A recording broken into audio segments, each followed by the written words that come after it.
Close your eyes and let your mind wander. Tonight, we're drifting into a quieter corner of the Pokémon world, far from crowded tournaments and bright stadium lights.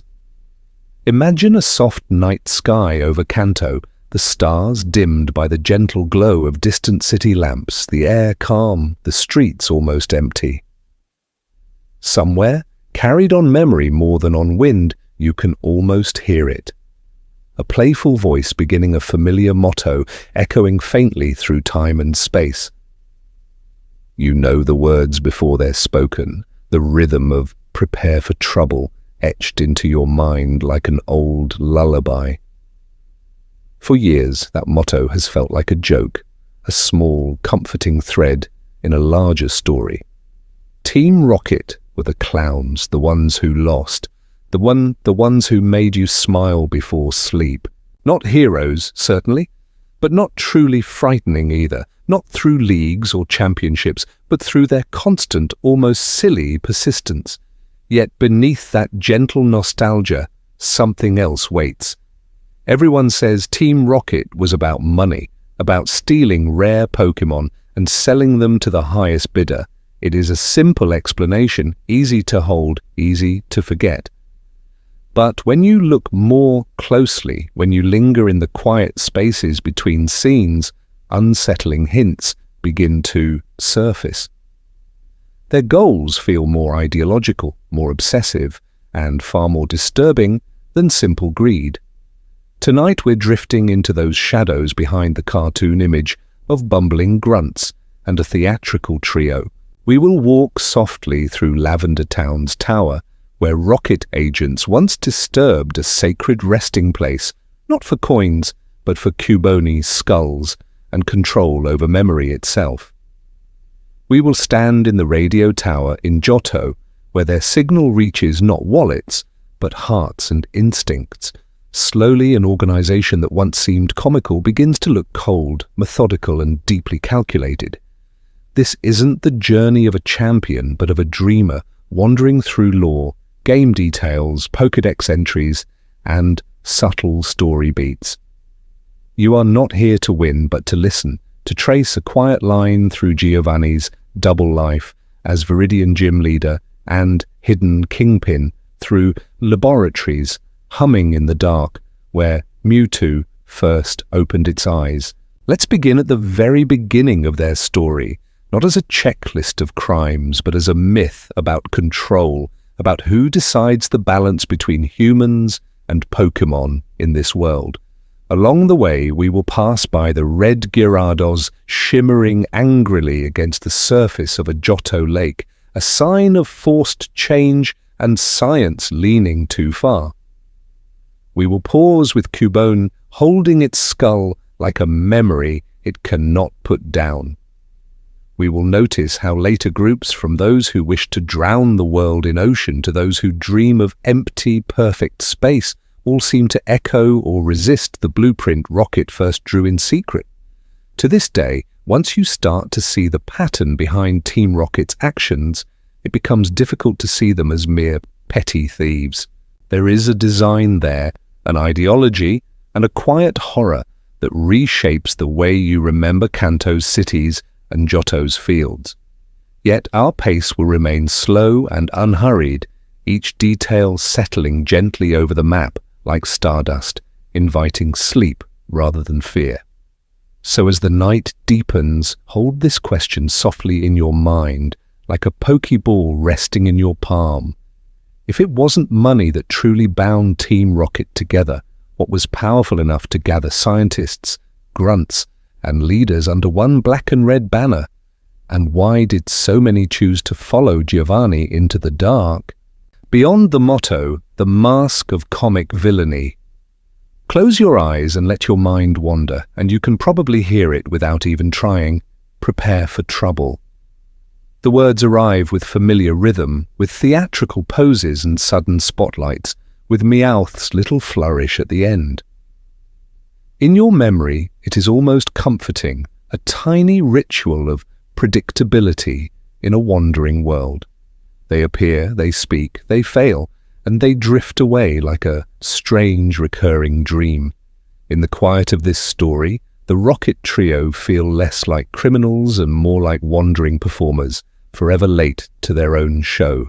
This isn't the journey of a champion, but of a dreamer watching Jessie, James, and Meowth blast off into the sky again and again, as if the very laws of nature were gently correcting their mischief. The motto becomes a lullaby of incompetence, a soft guarantee that no matter what happens, everything will reset by the end of the episode. But beyond that motto, in the spaces the anime only brushes against, the wider organization does not stumble so kindly. In the games, in the manga, and in darker episodes, Team Rocket stands in the Pokémon Tower at Lavender Town, disturbing a sacred resting place, harvesting Cubone skulls where mourning should be left in peace. They occupy the radio tower in Johto not to chase a joke, but to bend signals and memory to call out across the world and pull power quietly toward themselves. Narrative tone is its own kind of mask. In a world shaped for children and sleep, genuine cruelty is often wrapped in humor and repetition, so the edges feel less sharp.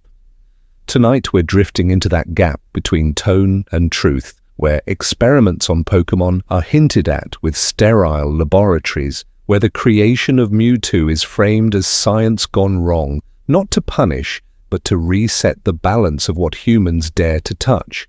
The story smiles, so you do not have to look too closely. Yet every so often, the mask slips. You see an abused Pokémon abandoned in a forgotten facility, or an old laboratory where strange machines still hum in the dark. You notice Giovanni's Persian at his side, and the way he speaks to Jessie and James with a cold distance, as if they are tools that failed their purpose. To this day, his role as a respected Viridian gym leader and secret rocket boss feels like a quiet fracture in the league's shining image. Jessie, James, and Meowth are not the blueprint of Team Rocket. They are the exception that wandered off the page. Misfits, sentimental and strangely gentle, they soften the outline of a syndicate built on hierarchy, on long-term plans, on the careful arrangement of power and fear. If you imagine the same organization without their jokes, without the sparkling blasting off and the convenient resets, the world around them changes. You begin to see it from the eyes of a frightened young trainer in a tower of ghosts, or a captured Pokémon listening to distant footsteps in the dark. Viewed that way, the structure that remains looks less like a gang of thieves and more like a quiet paramilitary machine, with ranks, doctrine, and an almost religious focus on rare and powerful Pokémon. And if Jessie, James, and Meowth are only the painted mask, then the story must eventually turn toward the face beneath it. The man who built an empire that can afford to look foolish in the light, while something far more calculated moves patiently in the shadows. Giovanni's shadow. A kingpin, hiding in plain sight. If Team Rocket is the painted mask, then Viridian City at night is the stage where the mask and the man quietly meet. Close your eyes and let your mind wander. The streets are mostly empty, washed in a soft greenish glow from old lamps, the kind that make every shadow look a little longer, a little deeper. The Viridian Gym stands at the edge of this quiet world, doors closed, its sign still and dignified, as if sleep has settled over the building itself.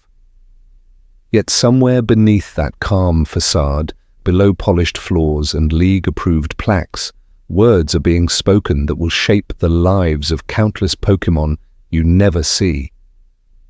In the stories you know, Giovanni is introduced with almost ceremonial importance. He is the Viridian Gym leader, the final test before the Pokémon League in Kanto, a man entrusted with judging whether a trainer is ready to step into the highest circle of recognized strength. At the same time, he is the undisputed leader of Team Rocket, the one whose orders send grunts to Lavender's tower, scientists to secret labs, and executives to towers of glass and steel. Two roles presented side by side as if the world has quietly accepted that one person can hold both. Tonight we're drifting into that contradiction. This isn't the journey of a champion, but of a dreamer watching from the edge of town as a kingpin hides in plain sight. Giovanni already has what many in this world might long for: status, influence, an official gym that brings promising trainers to his doorstep. If his heart cared only for money, the gym, its connections and its sponsorships would have been more than enough. Yet he chooses something riskier, older, almost mythic in its ambition, a hidden network moving beneath the surface of ordinary life. In ancient times, stories spoke of kings who could smile in public halls while ordering quiet cruelty from behind closed doors. Giovanni feels like one of these modern legends of control. In the gym, he is composed, almost mentor-like, speaking of ground-type strength and discipline. Behind rocket operations, he becomes a ruthless strategist, investing in high-risk projects like the Mewtwo experiment, dismissing failure with a cold finality that leaves no room for hesitation. This careful compartmentalization suggests a long-term vision, a belief that the world of Pokémon must be ordered, controlled, bent to a human will, strong enough to hold it. To this day, his choices echo through the games and the anime. He abandons the gym, disappears from public life when his plans collapse, as if the mask is no longer useful once the dream behind it has cracked. The gym, you begin to realize, was never just a career. It was a mask of legitimacy, a gentle door that opened into children's dreams and league politics, granting him access to exactly the structures he hoped to reshape. Imagine, for a moment, Giovanni's inner monologue as he stands alone in that darkened gym, Persian at his side. What kind of belief system convinces a man to risk everything, reputation, power, even his place in the league, on secret labs, genetic experiments, and region-wide operations that stretch from sacred towers to quiet caves? The answer doesn't begin with money. To understand the dream that turned ordinary trainers and curious scientists into loyal criminals, we have to step back, past Viridian's sleeping streets, to the very first whispers of an organization that promised a new kind of world. Let's begin at the very beginning with how Team Rocket itself was born and what it truly offered to those who chose the shadows over the light. In the beginning, how Team Rocket first took root. Close your eyes and let your mind wander, not to a grand league stadium or a champion stage, but to Kanto before your first quiet steps out of Pallet Town. The world feels a little emptier, the map unfinished at the edges, as if nature and cities are still deciding how much space to give one another, how much balance to keep between wild fields and human ambition. In this earlier time, the lines are softer, less defined. A strong trainer might also be a researcher, trading notes on rare species in a dim backroom cafe. A so-called researcher might, in turn, slip a Poki ball across the table, no questions asked, its occupant taken from a forest where no license or law could yet quite reach. This isn't the journey of a champion, but of a dreamer wandering through a world where power is still learning what shape to take. By the time you first hear the name Team Rocket in red and blue, they are already everywhere and nowhere at once, in Mount Moon's tunnels, in Celadon's shadows, in the quiet corners of the Game Corner's hidden floors. To this day, that simple fact tells a larger story. An organization that, visible in the present, must have grown in the dark for years, recruiting, experimenting, and spreading its roots long before any new trainer chose their first partner. Tonight we're drifting into those unseen years.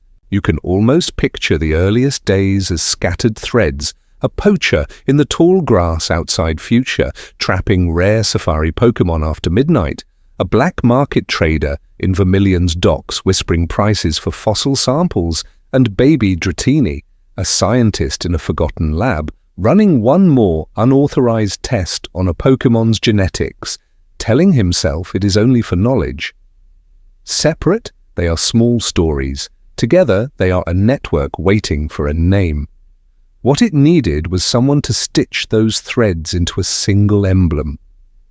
Giovanni steps into this myth as that unifying force, a trainer of remarkable strength and calm who understands not just how to win a match, but how to read a person.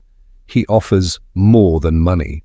He offers protection from authorities that are still learning how to govern status in a world that quietly bows to strong trainers, and a sense of belonging for those who feel they no longer fit inside the gentle stories told by the League. In his early vision, Team Rocket can be framed as ordering chaos, a promise whispered to the ambitious and the afraid alike. If rare and powerful Pokémon are scattered, then anyone might seize them. Anyone might threaten the fragile peace of Kanto. But if one organization gathers them, controls them, studies them, then danger can be contained not to punish, but to reset the balance on their own terms. Fear becomes justification, and control becomes a kind of creed. Around Giovanni, scientists find a patron willing to fund what others call impossible or unethical. The later creation of Mewtwo, the forced evolution of the red Gyarados, and the cruel trade in Cubone skulls at Lavender Tower all hint at a partnership that began long before you arrive. Researchers and criminals standing side by side, telling themselves that destiny belongs to those brave enough to reshape nature. When people step into those ranks, they rarely whisper, "I want to be a villain." More often, they see themselves as survivors of a system that failed them, as visionaries who understand that power will exist whether they claim it or not. In that quiet self-deception lies the most disturbing truth of Team Rocket's beginning. The real glue was never coins or simple greed, but a shared belief that to control Pokémon was to control the future itself, a belief that would soon lead them down paths far darker than even they expected. But just thieves? The ideology of control and power. In that shared belief, Team Rocket becomes something quieter and more unsettling than a simple gang. Close your eyes and let your mind wander, and instead of picturing random thieves in black uniforms, imagine an organization built on a single, cold idea. In a world where power is carried in Pokeballs, whoever commands the strongest Pokémon quietly writes the rules of reality. This isn't the journey of a champion, but of a dreamer who has taken a wrong turn, a dreamer who looks at the same world you explore and draws a harsher conclusion. To this day, their actions in Kanto and Johto follow a pattern. They do not simply grab whatever they can carry. They seek fossils in Mount Moon, echoes of ancient creatures that once ruled the seas and skies. They seize the Pokémon Tower in Lavender Town not for coins, but to control a sacred place of memory and the trade in Cubone skulls. They infiltrate Sylph Company not to empty a vault, but to take the Master Ball, a device that promises perfect capture, perfect control. When you watch them in the games or in the quiet corners of the anime, you see that they are drawn to rarity, to uniqueness, to anything that bends nature's ordinary balance.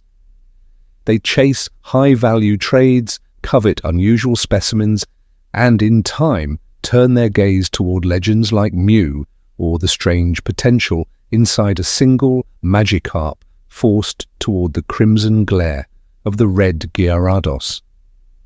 Their experiments are not about stacks of money, they are about testing the limits of what a Pokémon can become under pressure. Money for them is the riverbed, not the water. It shapes the flow, but it is not the current itself. Funds pay the grunts, keep the hideouts lit beneath Celadon City, and sustain the laboratories where scientists work through the night, yet the true investments are always pointed toward research, toward machinery that can twist evolution, toward influence over places like Sylph Company, where technology and myth quietly meet. In ancient times, stories warned of humans who tried to claim the power of gods. In a softer, modern echo, Team Rocket looks at a world where children calmly guide dragons and deities, and they feel a deep, unsettled fear. If such power is scattered, if it moves freely through the hands of wandering trainers, what place is left for those who crave certainty? Their answer is to gather that power under one banner, to make the unpredictable feel orderly, even if that order is enforced through shadows and secrets. Within this ideology, different hearts hear different promises.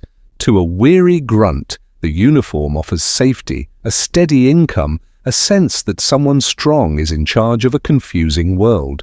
To an executive, it offers status and command, the comfort of giving orders instead of living at the mercy of chance. To the scientists working in hidden wings beneath the Pokémon Mansion or within secret labs, it offers funding, equipment, and the unspoken permission to reach for forbidden knowledge they could never touch alone.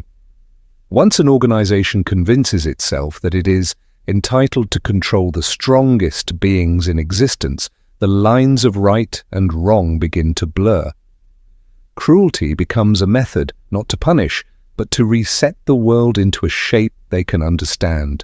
And while you, as the quiet protagonist, travel from town to town collecting badges and gentle memories, their story runs alongside yours like a darker reflection, not a coming-of-age tale, but a long attempt to escape the fear of being powerless. Tonight, we're drifting into the next part of that story, where this craving for control turns inward, away from simple capture and toward experimentation, as Team Rocket begins to bend nature itself and the Pokémon caught in their care to see just how far their idea of power can go. Science in the shadows. When curiosity turns cruel.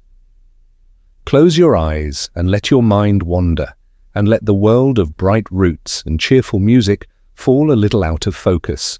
Tonight, we're drifting into a quieter corner, somewhere beneath the surface, where the light of Pokémon centers does not quite reach. You can imagine a corridor lit by a tired red glow, doors sealed, air humming softly with hidden machines. At the end of that corridor, there is a room that never sees the sun. Monitors flicker in pale greens and blues, casting long, uncertain shadows. Tanks line the walls, cables hanging like roots in an artificial forest. You hear the steady pulse of machinery, the faint hiss of air, and somewhere within those glass chambers, the quiet, uneasy breathing of Pokémon, subjected to tests they never chose, held in a strange half-sleep between nature and design. This is where an idea becomes practice. Once an organization convinces itself that it must control power at any cost, science is no longer a gentle search for understanding.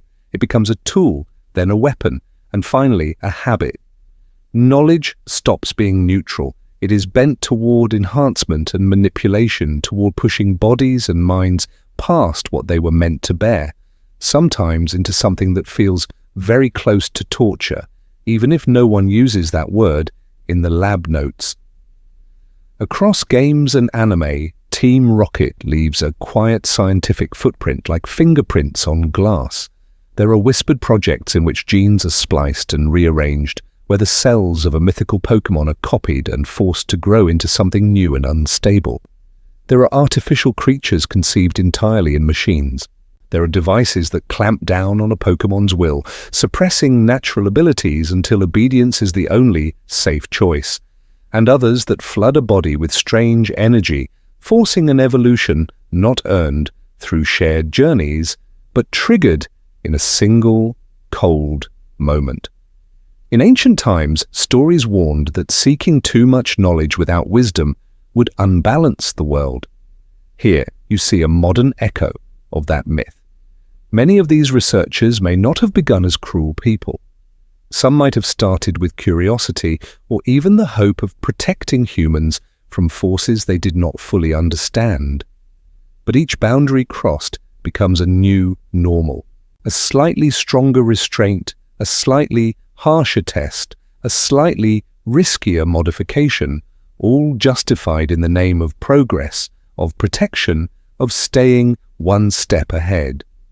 Behind it all stands Giovanni, calm and composed, a gym leader by day and a patron of these shadowed laboratories by night.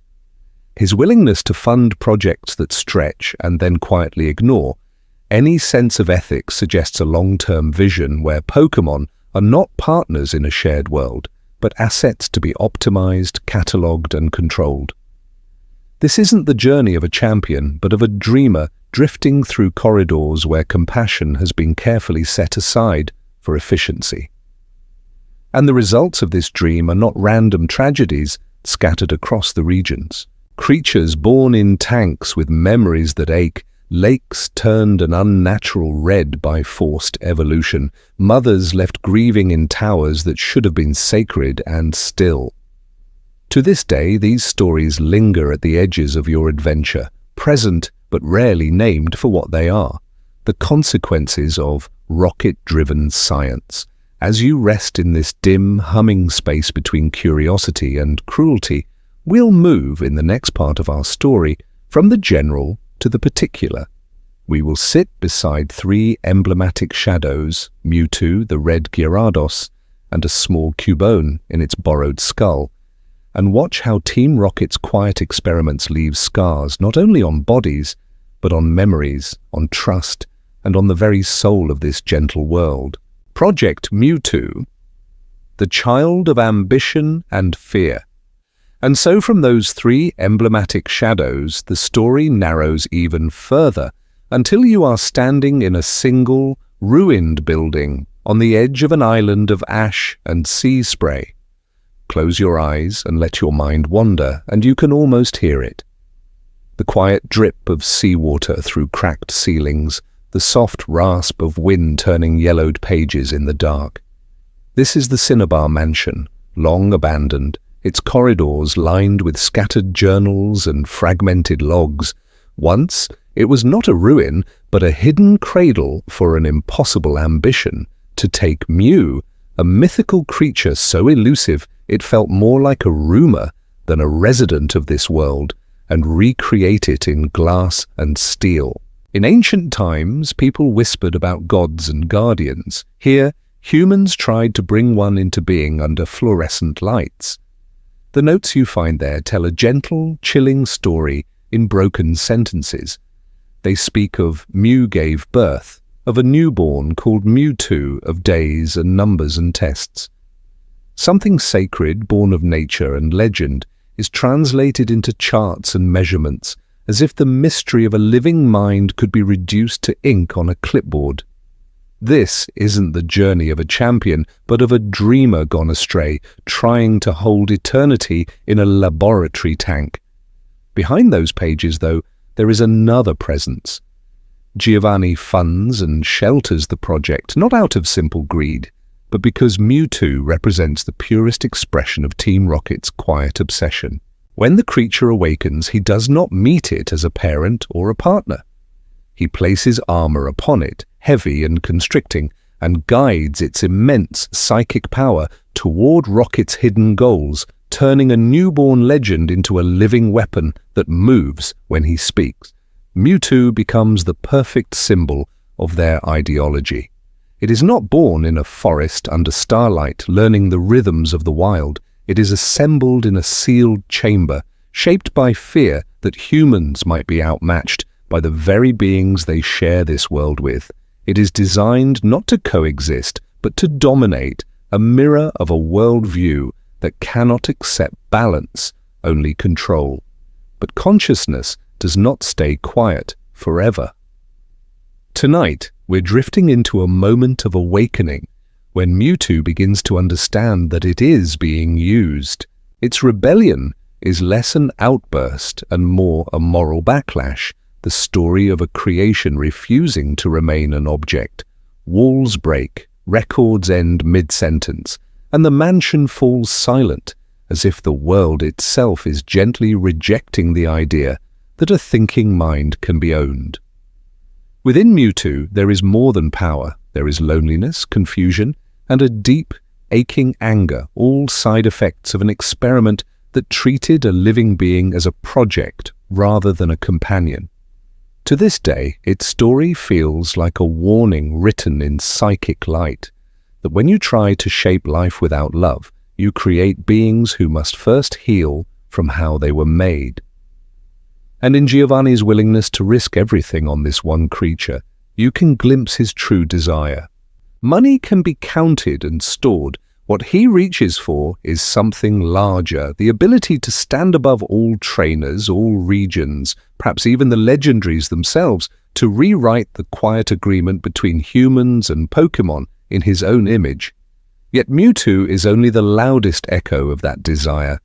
Elsewhere, Team Rocket's influence seeps into softer tragedies, a single lake in Johto where the water glows red with forced evolution, and a single grieving Cubone beneath a tower of ghosts, where profit and power meet memory and mourning.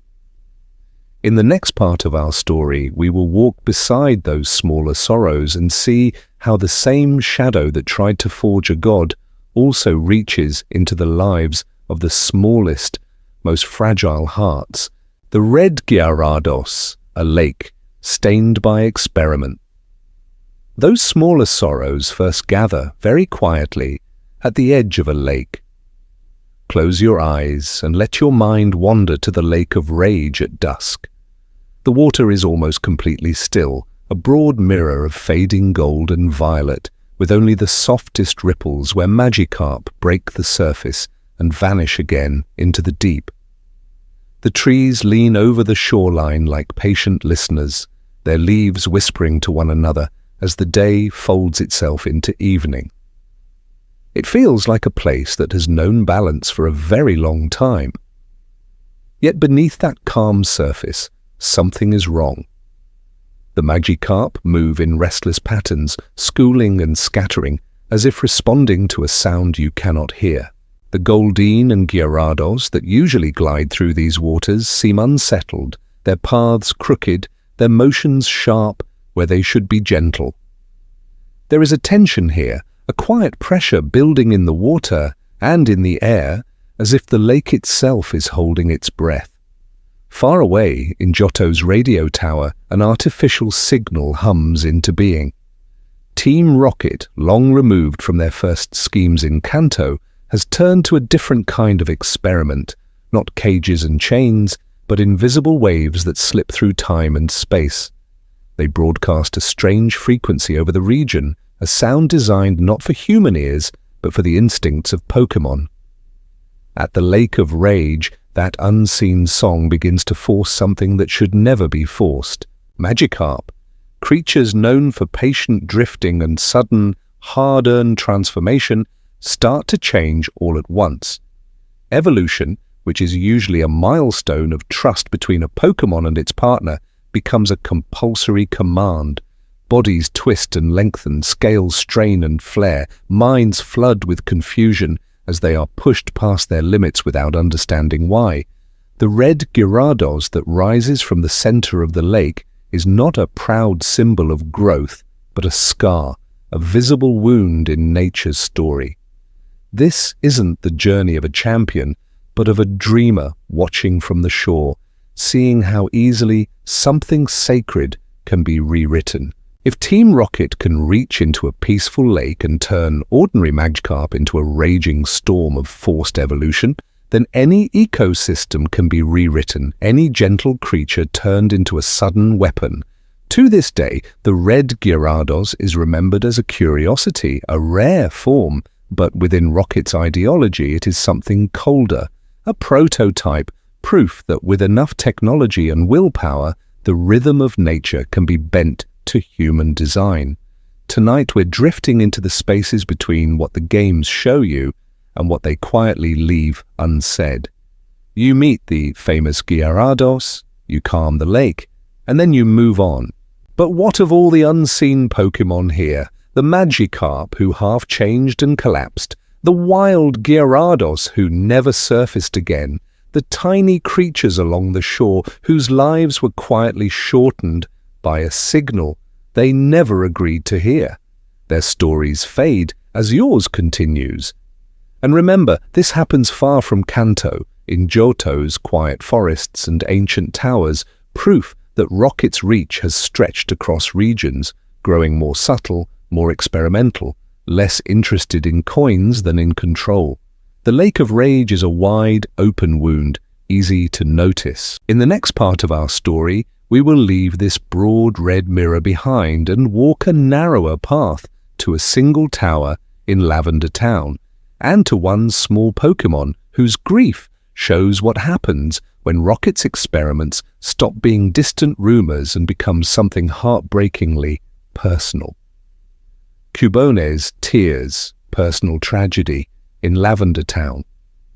So now you leave the wide crimson waters of the Lake of Rage behind, and the world seems to grow narrower, quieter, as if the very air is asking you to lower your voice. The path carries you toward Lavender Town, a place where the usual rhythm of routes and cities seems to slow, and the game itself almost whispers instead of speaks. Close your eyes and let your mind wander for a moment to that first arrival. The screen pales, the colors soften, and that slow, melancholic music begins to drift through the speakers, a few simple notes suspended in time and space. Houses sit close together, as if huddling for comfort, and above them all rises the Pokémon Tower, tall and pale against a muted sky, a monument that tells you, without a single word, that this is where stories do not always end in victory. Inside, the world changes again. The usual cheer of Pokémon centers and gyms is replaced by incense, by the gentle murmur of mourning NPCs, by graves that carry names you will never truly know. And somewhere within this tower of memory, a very small story waits for you. A Cubone, alone, its world reduced to absence. In the background, Team Rocket is here too, not for treasure chests or legendary power, but for something chillingly ordinary. They have been poaching and harming Pokémon around Lavender Town, stripping Cubone's skulls as if they were just another resource, another item to be sold and traded. In that quiet cruelty, Cubone's mother, Marowak, is cornered and killed while trying to protect her child, and her spirit becomes trapped in the tower, restless, unable to move on.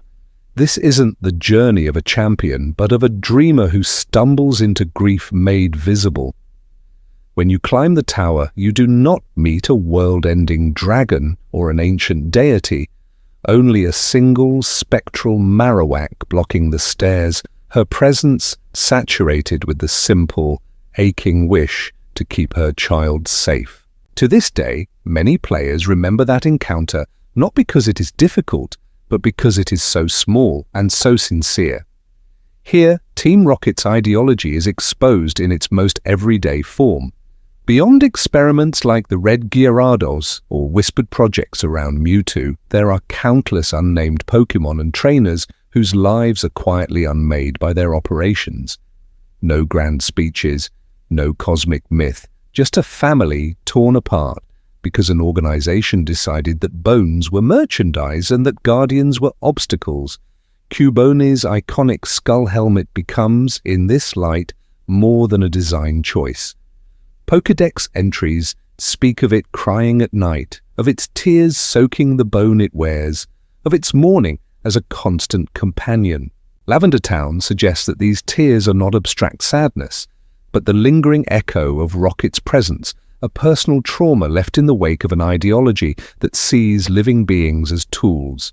When you finally calm Marowak's spirit, you can set her free, but you cannot undo what has already been done. The tower remains, the graves remain, and Cubone's story remains a small, unhealed place in the world's memory, a reminder that even when you intervene, you are often arriving after the deepest harm has already settled in.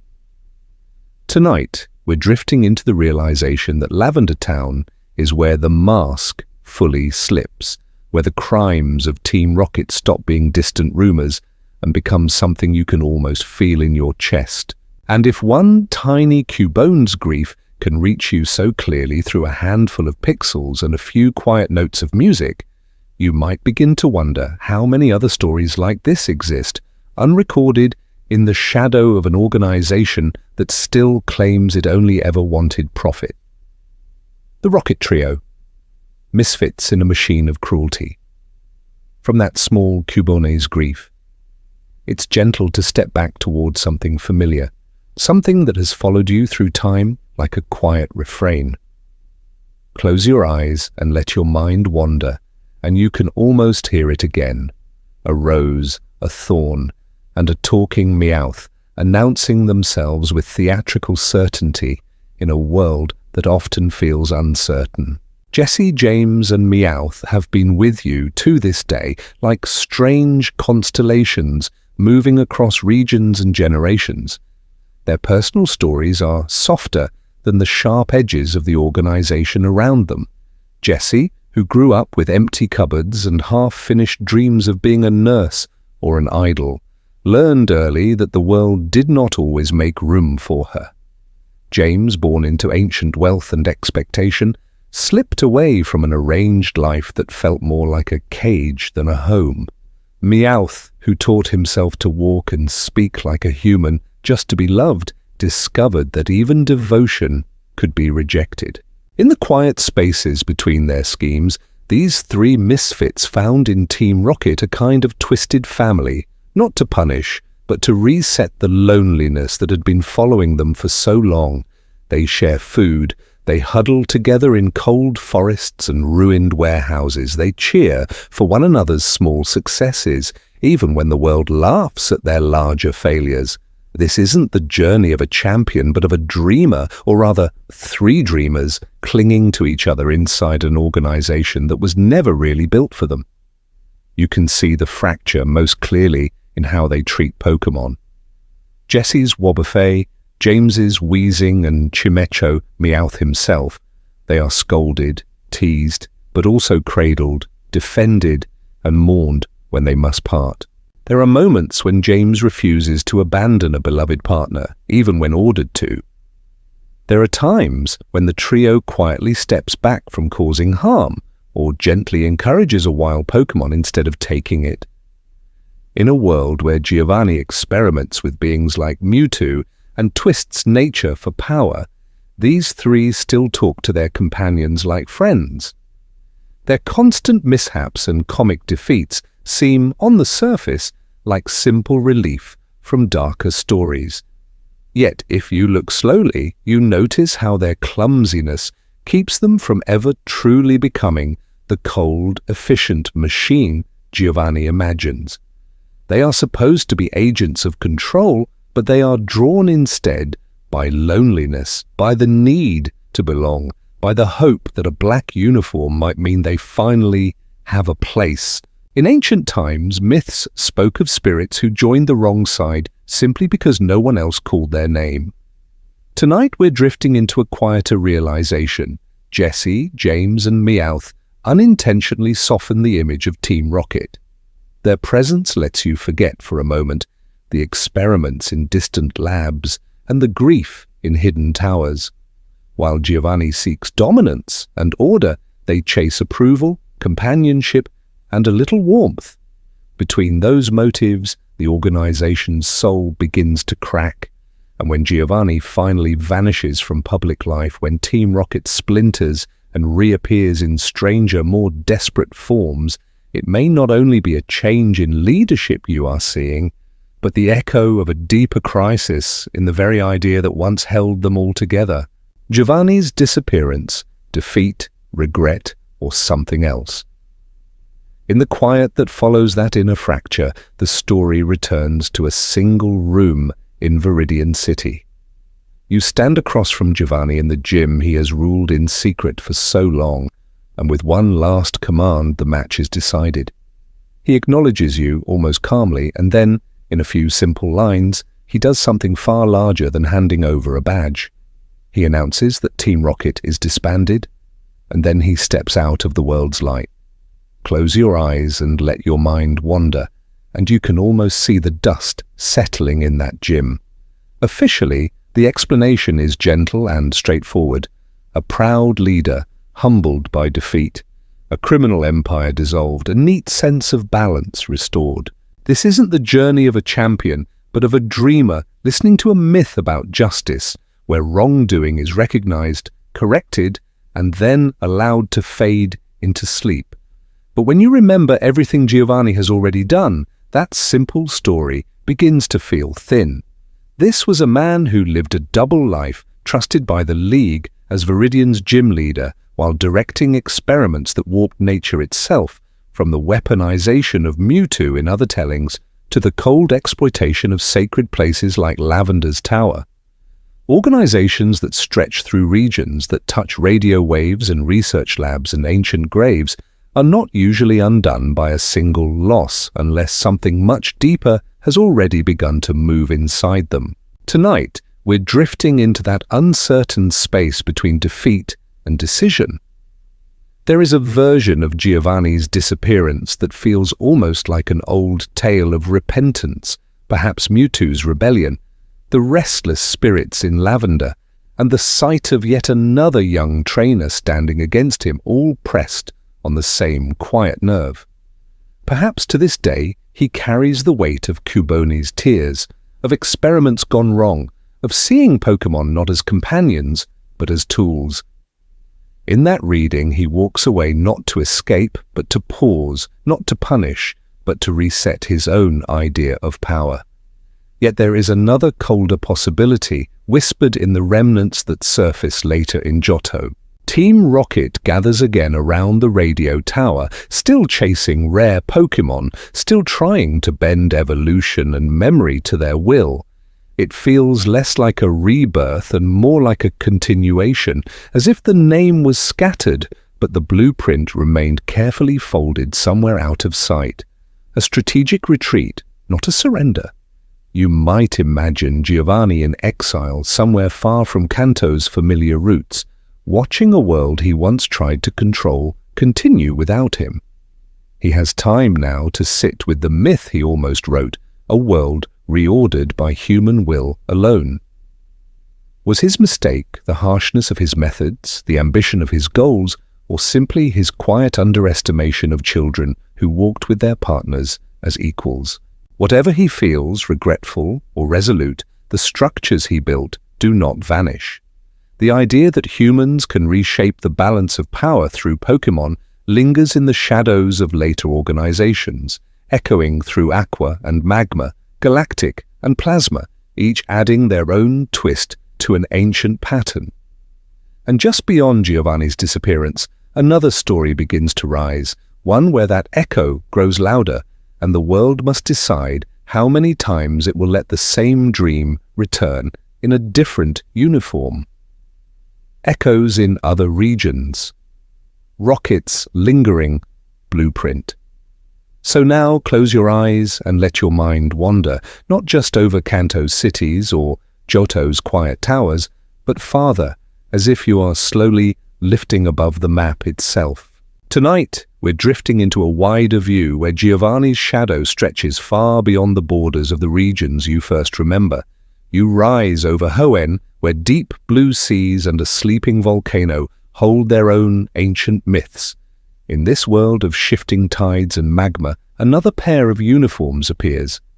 Team Aqua in oceanic blues, Team Magma in earthen reds. They speak not of profit, but of nature and purity, of seas restored or land reclaimed, yet their method is strangely familiar. Grunts follow orders, a leader makes grand speeches, legendary Pokémon like Kyogre and Groudon become tools, almost levers, pressed against the balance of the planet itself.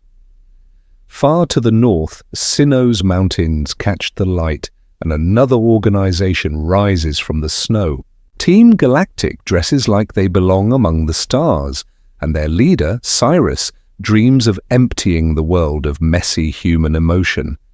In ancient times, people looked up at the night sky and saw stories.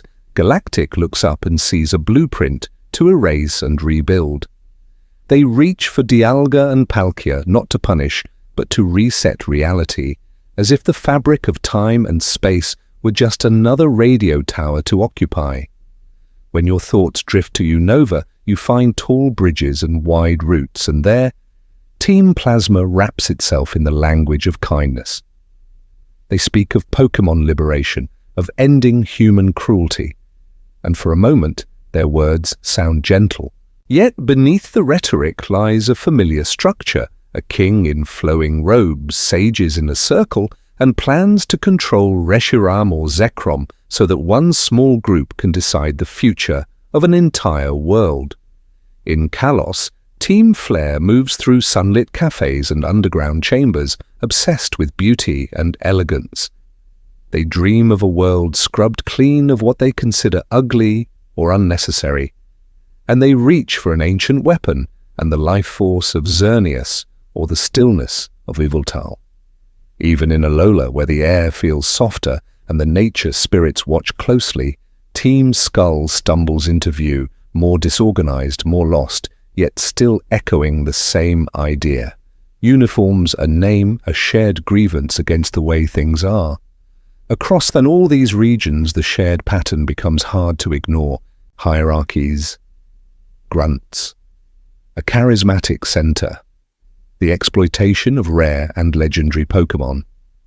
Again and again, a tiny circle of people decides it can steer the destiny of a vast, living world. This isn't the journey of a champion, but of a dreamer, tracing the same groove worn into history. Whether these groups know it or not, they are walking paths first carved by Team Rocket, paths that quietly normalize turning Pokémon into instruments for ideology. Rocket hid its true ideals behind money and simple power, but the later teams let the mask fall away, speaking openly of oceans, stars, purity, and perfection. To this day, understanding what Rocket really wanted helps you see that none of these organizations are random villains. They are chapters in a long human attempt to grasp forces larger than themselves. We will return to them in more detail, but for now, we stay with the quiet question at the heart of Rocket's legacy. Once this pattern exists, how many times can the world fall asleep only to wake and find it repeating? The world that allowed Rocket to rise. To this day, that question lingers like a soft echo, and to follow it you can let your thoughts drift somewhere very familiar. Close your eyes and let your mind wander back to the beginning of a journey you know by heart. A small town, a quiet room, the glow of a screen, or the memory of stepping out into morning light with a single Pokeball in your hand. The world feels open, kind, balanced, in that gentle way where nature and possibility seem to lean toward you. You meet helpful professors, patient neighbors, gym leaders who smile as they test your growth. The story tells you that this is a safe place, a place where companionship and curiosity guide your steps. Tonight we're drifting into that surface calm, not to break it, but to notice what lies just beyond its edge, because while you walk bright routes and grassy paths, an organization like Team Rocket is already moving through the shadows of the same map. Quietly, over years of in-game time and generations of stories, Rocket runs a casino beneath Celadon's neon lights, turns the Game Corner into a hidden base, and stretches its reach into Sylph Company, the great tower of technology in Saffron City. They climb the floors of a company that shapes Pokeballs and space-bending devices, and almost no one stops them. In Lavender Town, they disturb the Pokémon Tower, a place of rest and memory, not to steal coins, but to harvest Cubone skulls and bend a sacred site toward profit and control. If you listen closely, the official institutions feel strangely distant. The gyms stand as symbols of strength, the Pokémon League waits at the end of the world like a quiet constellation, and law enforcement appears mostly in the margins. Again and again, a child wanders into the heart of a criminal syndicate and, somehow, is the one who unravels it. This isn't the journey of a champion, but of a dreamer who has stumbled into the spaces adults have quietly abandoned. You can read this as a simple story convenience, but you can also treat it like a myth about a world that celebrates adventure so much that it forgets to watch its foundations. A culture that prizes wandering, collecting, and personal growth may, without meaning to, leave gaps where those who seek control can grow in the dark. In ancient times, legends told of gods that reset the world when balance was lost, not to punish, but to reset. Here, no such god intervenes. Instead, a child with a starter Pokémon notices what others have learned not to see. Team Rocket thrives inside those blind spots. They recruit the disillusioned who never became champions, the scientists whose curiosity outran their conscience, the workers in places like Sylph Company, or the radio tower who can be bribed, pressured, or quietly replaced. They turn legitimate fronts, the Game Corner, the Viridian Gym itself under Giovanni, into doors that ordinary people pass each day without quite recognizing. And so the disturbing truth begins to widen. It isn't only about Rocket's own desire for rare Pokémon or power, it's about a gentle, trusting environment that keeps assuming things will work out, even as similar groups later arise in Hoenn, Sinnoh, Unova, Kalos, and beyond. The pattern repeats because the world itself keeps making room for it. As you drift at the edges of the map, you can sense another layer to the story forming. To understand Team Rocket, you have to understand the ordinary people inside it. The grunts standing guard in lonely corridors, the scientists in white coats staring at glowing screens, the occasional sympathetic figure who hesitates before obeying an order. In the next quiet stretch of this journey, we'll stay with them a little longer and listen for the reasons they stepped into Rocket's orbit in the first place. Why they joined grunts, scientists, and true believers. So now, instead of watching the king on his throne, you find yourself among the crowd that filled his halls. Close your eyes and let your mind wander, not to Giovanni's office, but to the dim corridors below it, where the real weight of Rocket's dream was carried by ordinary hands. You see the nameless grunts first, identical uniforms softening the edges of who they used to be. This isn't the journey of a champion, but of a dreamer who never quite made it. In a world where strength decides so much, some of them might have grown up on the edges of Saffron or Celadon, watching trainers pass by with badges glittering like tiny promises. No rare Pokémon, no gym sponsorships, just part-time work and narrow rooms. When Rocket whispered, "Join us and you will not be weak," it must have sounded less like corruption and more like rescue. In ancient times, myths spoke of humans seeking blessings from legendary beings. In modern Kanto, some seek that same blessing from an organization. A grunt who failed the gym challenge might accept their first uniform out of simple financial desperation, a way to send money home. Another might crave protection, a shield in a city that feels too large, too indifferent. And a few, perhaps, feel a quiet thrill at walking through the hidden door under the Game Corner, finally belonging to a secret world that others only sense in rumors. Then there are the scientists, the ones in white coats, hunched over terminals in places like Cinnabar's labs, or the underground rooms that led eventually to Mewtwo. Tonight we're drifting into their thoughts for a moment. Some may have begun as idealists, believing that by understanding Pokémon at a deeper level, they could heal, improve, or gently reshape nature. Others might have been pushed out of universities and research institutes, their methods called unethical, or their questions too unsettling, until Rocket's offer felt like the only remaining path to continue the work that defined them. For both grunts and researchers, Rocket's ideology is wrapped not only in greed, but in a promise about power and place. You will stand on the side that controls power instead of being crushed by it. You will not be forgotten in the quiet corners of this world. To this day, many of them might not think of themselves as villains at all, but as survivors, or even pioneers. It becomes easier then to call cruelty temporary, to name suffering a necessary cost for a future where they finally matter. You can feel how this echoes beyond the region. In your own world, organizations with questionable ethics often gather those who feel unseen or small, offering a uniform, a symbol, an identity that settles around the shoulders like armor.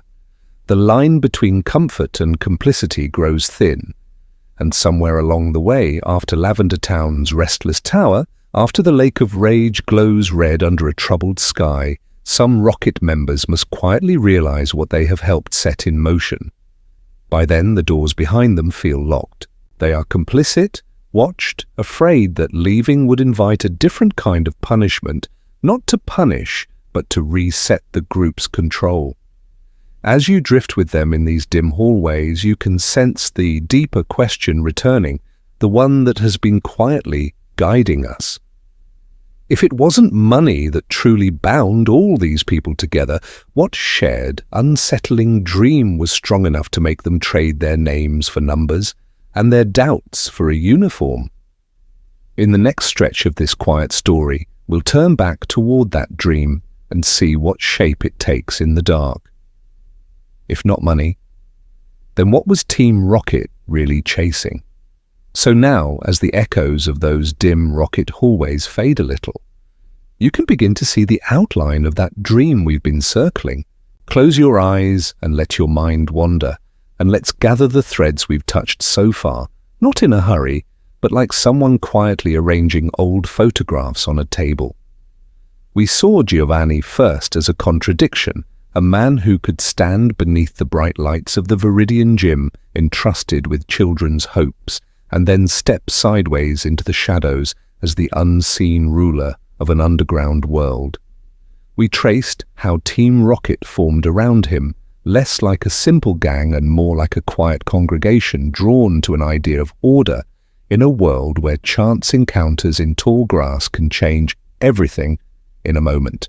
We drifted through their experiments, the scientists in white coats bending nature around Mewtwo's creation, the forced signal that turned a gentle lake into a laboratory for the red Gyarados, the way Cuboni's grief in Lavender Town was harvested and sold, even as the tower's sacred air was disturbed.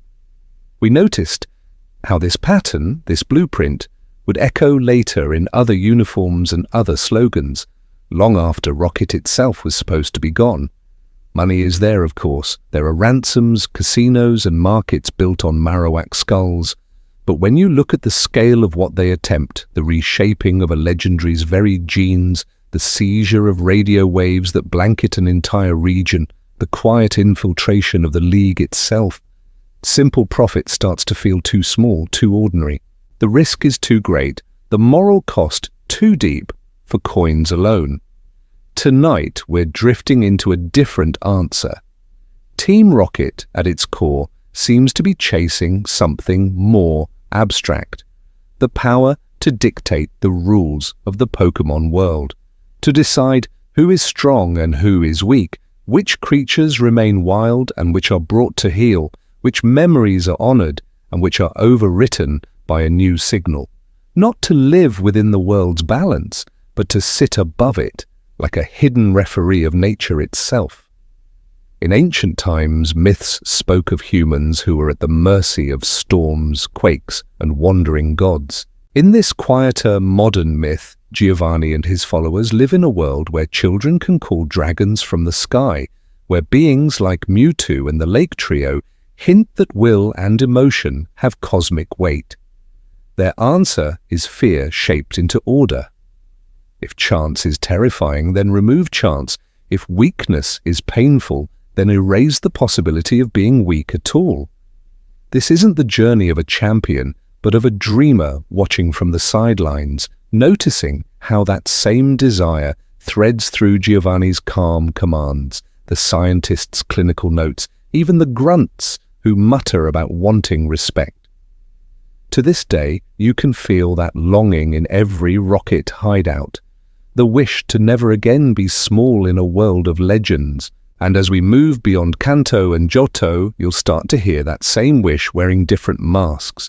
Aqua and Magma will speak of seas and land, Galactic of time and space, Plasma of liberation, each taking Rocket's quiet thesis and stretching it over their own world view.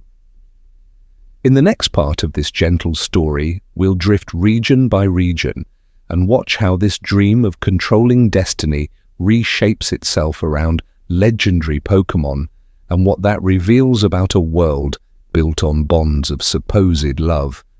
The deeper we go, the more you may find that Rocket was only the beginning. The first sparks how a small crime ring became a silent empire. Tonight we're drifting into a quieter kind of origin, far from laboratories and legendary schemes, back to the first faint sparks that would one day become Team Rocket's shadow. Close your eyes and let your mind wander, not to grand headquarters or radio towers, but to alleyways behind Kanto's markets, to the edges of forests where the city lights grow thin and the trees begin. Long before anyone spoke the name Rocket, there were only scattered hands reaching into the dark. A poacher slipping through the tall grass near Fuchsia, leaving snares where rare Pokémon passed at dawn. A pair of thieves in Celadon's back streets, lifting Pokeballs from distracted trainers, then vanishing into the crowd. Small smuggling rings along Vermilion's docks, trading in rare stones and frightened creatures taken from distant regions. Each group thought of itself as alone, a tiny, secret story unfolding in the quiet corners of a gentle world. In those days, the world of Kanto seemed peaceful on the surface, held in a kind of delicate balance. Children set out on journeys with nothing but a partner Pokémon and a dream. Shopkeepers smiled. The League watched over everything from its high plateau. Yet beneath that calm there were already currents of fear and need. A family in Saffron that had lost its shop and turned to discreet theft. A lonely collector in Lavender paying too much for a stolen fossil. Little favors, little compromises whispered in the space between day and sleep. Into this scattered landscape stepped Giovanni, not yet the public gym leader of Viridian, but a patient observer moving through the same streets, listening. This isn't the journey of a champion, but of a dreamer who noticed that every petty crime was really a symptom of something larger, people who wanted protection, resources, and a place in a world that pretended everything was already perfect. One by one he approached them, not with threats, but with offers, safe houses, better equipment, information. A promise that their small, lonely stories could be woven into something greater. Slowly, the random thefts became coordinated. A poacher near Fuchsia stopped working alone and began delivering captured Pokémon along precise schedules. A black market trader in Celadon started keeping records, not just of goods, but of who owed favors and to whom. Information itself became a commodity, the knowledge of which official could be persuaded with a quiet envelope, which business in Saffron could be pressured into looking the other way. What began as scattered acts of desperation turned into routes, timetables, and ledgers. Over time, the focus shifted from simple stealing to more intricate currents of control. Rare Pokémon were no longer just trophies, but pieces on a hidden board, moved carefully to influence collectors, researchers, even minor league staff. Local businesses found that their protection came with expectations. Storage rooms quietly offered, shipments allowed through unchecked, names forgotten on forms. Officials who accepted one small favor discovered that to this day, such kindness is rarely free. In a world that still told itself a gentle myth about journeys and friendship, Giovanni built a silent empire that fit neatly into the empty spaces. No great announcements, no open declarations, just a network of debts and secrets growing like roots beneath the streets of Kanto. In the next part of this story, we'll watch how that hidden web stretches upward until it touches sacred places like Lavender's Tower and the very structures of the League itself, and the name Team Rocket finally steps out of the shadows. Giovanni's philosophy, not greed, but order. That web of debts and secrets does not grow by accident. It grows according to someone's design. Close your eyes and let your mind wander for a moment and imagine the quiet center of that network. A man in a dark office, a Persian at his feet, and a map of Kanto spread out before him like a patient, sleeping world. On the surface, people whisper that Team Rocket is just about money, smuggling, extortion, black markets, a greedy hand in every corner. But when you look more closely at the story, the pattern shifts. Giovanni does not simply empty safes and disappear. He pours resources into research labs hidden beneath cities, into scientists who study rare Pokémon, into subtle political influence that lets him sit unchallenged as Viridian's gym leader. These are not the choices of someone chasing only quick profit. They are the quiet investments of someone planning for a very long time. In ancient times, within this world's myths, power often belonged to those who could speak to the forces of nature, who could bring rain or calm the earth. Giovanni seems to believe that in a modern age, that same role belongs to those who command Pokémon absolutely. This isn't the journey of a champion, but of a dreamer whose dream has hardened into doctrine. In his eyes, strength should rule, and those who are strong enough have not just the right, but almost a duty to impose order on what he sees as chaos. You can feel this in the way he moves through the story. As a gym leader, he mentors children, hands them badges, smiles with practiced calm. As a hidden boss, he directs an organization that reaches into Lavender's tower, into Sylph's shining headquarters, into the very channels of memory and technology. Not to punish, but to reset the world into a shape he finds acceptable. To this day, the contrast is unsettling. The same man trusted with nurturing young trainers also sends agents to disturb sacred resting places, not for coins, but for control. For Giovanni, rare and powerful Pokémon become the purest symbols of this philosophy. A Marowak spirit in Lavender is not just a ghost, it is an obstacle to be removed so that the tower's energy can be harnessed. The red Gyarados in distant Johto, forced into being by strange radio waves, is not a spectacle, but a proof of concept. Legendary and unusual Pokémon are not trophies to him. They are tools, levers, to bend nature, society, and even fate into a more predictable pattern, where nothing wild remains beyond his reach. Tonight, we're drifting into a darker understanding of order. When you follow this thread forward, the money, the smuggling, the petty cruelty all begin to look like practice runs for something else. If Pokémon can be nudged, altered, pushed into new forms by science and will, then why stop at evolution? Why not rewrite what a Pokémon even is? In the next part of this story, we'll descend into the quiet halls of a certain lab, where one tiny strand of ancient DNA will show you just how far Giovanni is willing to go. The web beneath Kanto. Grunts, lieutenants, and hidden hierarchies. Tonight, we're drifting into the quieter parts of that story, away from the single strand of DNA and into the web that holds it all together.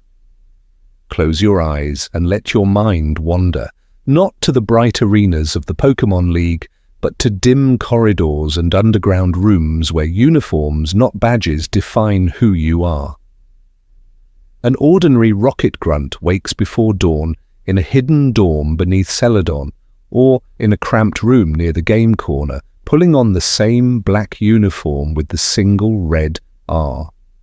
Their world is small, a locker, a shared mess hall, a clipboard with simple orders. Guard this warehouse, stand watch in Pokémon Tower, escort a crate to the radio tower in Johto. This isn't the journey of a champion, but of a dreamer who has been told to stop dreaming, to follow orders instead. To this day, most of them never see Giovanni's face up close, only hear his name like a distant legend. Their view of the organization is narrow by design. They are told that Team Rocket wants money, rare Pokémon, a little more power in a world that already bends toward the strong. It sounds almost ordinary, like any gang or syndicate in a city's shadows. They joke quietly about pay, about promotions, about one day commanding a full team of rare creatures. The deeper experiments, the ancient DNA, the plans that touch on the balance of nature and memory, never reach their ears. Above them, though, the structure grows more intricate. Archer, in his sharp blue, moves like a priest of Giovanni's will, obsessed with awakening old projects, willing to stir a red Gyarados in the quiet waters of the Lake of Rage. Ariana, with her measured gaze, shepherds information and people alike, guiding operations in places like the radio tower, where sound itself can become a net. Proton carries the cold edge of threat, appearing in hidden corners of Johto, a reminder that obedience is expected even when the reasons are unclear. Petrol drifts through this world in disguise, a master of imitation, blurring the line between League and Rocket with a borrowed uniform or a false identity. In ancient times, myths spoke of gods who divided knowledge, emotion, and will among different spirits so that no single being could control everything. Team Rocket imitates this in a quieter, more human way. Information is carefully sliced apart. Grunts know only that Cubone skulls fetch a price, not that Pokémon Tower is a sacred place of rest.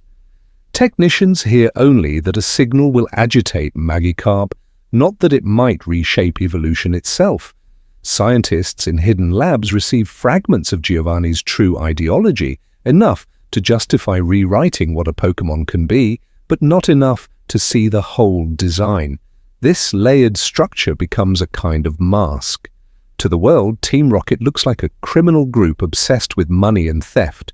To many of its own followers, it feels the same. Yet behind those simple stories, Giovanni moves along secret paths, using this hierarchy to shelter his more disturbing projects. If a plan fails, a grunt is blamed, a lieutenant disappears from view, and the organization seems to return to ordinary crime. In the next part of this quiet story, we'll step past the grunts and their clipboards and walk with you into one of those hidden rooms where the mask slips and the line between science and myth begins to blur. Saffron's silent siege. When rockets tested their reach, you step through that quiet doorway and the world changes. The chatter of grunts fades, and in its place there is something softer, stranger. The hush of an occupied city holding its breath.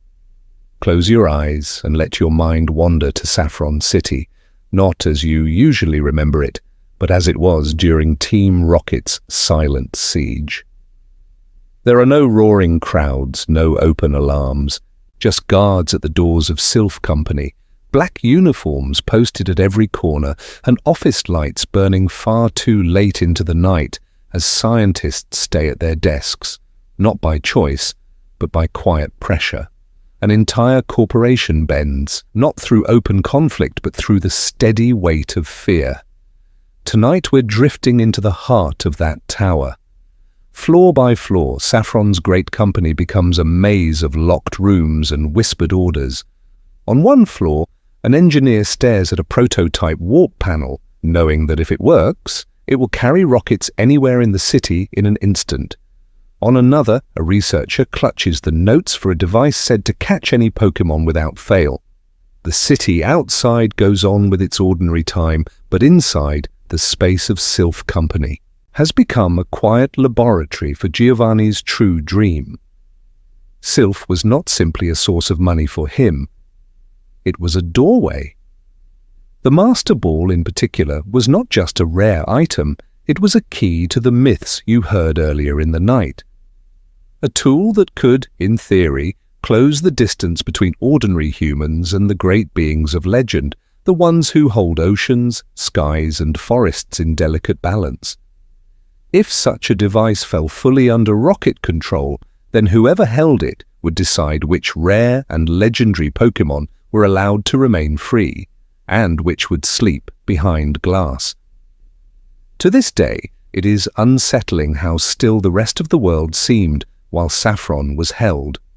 The streets are blocked, the gym sealed, and yet the League does not sweep in with fanfare. Ordinary people stay in their homes, doors locked, pretending life is normal while a corporate tower glows like a lantern of quiet captivity. It feels as though rocket influence stretches into places you cannot quite see, as though important people are waiting, watching, measuring the cost of intervention. This isn't the journey of a champion, but of a dreamer tracing the outline of a darker story. The failed occupation of Sylph Co. is often remembered as a simple defeat, a foiled scheme for profit. But beneath that simple ending lies something more troubling.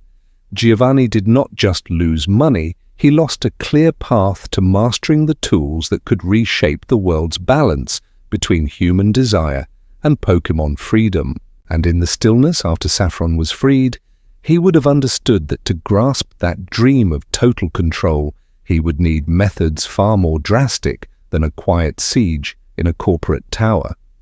In the next part of this story, we'll follow where that realization leads, down into laboratories and legends where technology reaches for something even older than Sylph's machines. The science wing.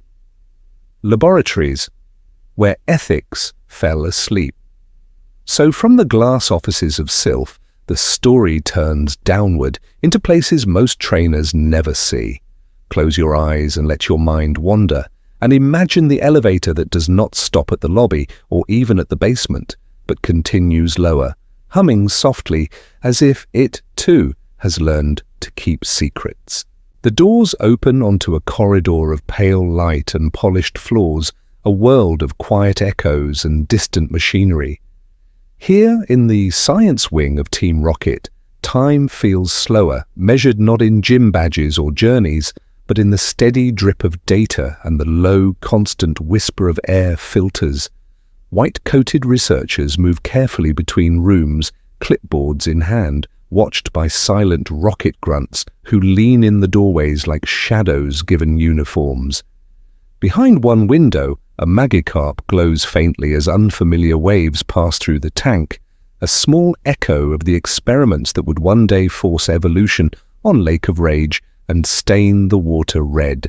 In another, electrodes rest along a Kadabra's fur, its spoon trembling as patterns of light try to teach its mind new responses, new habits, as if memory itself were just another tool to be rewritten.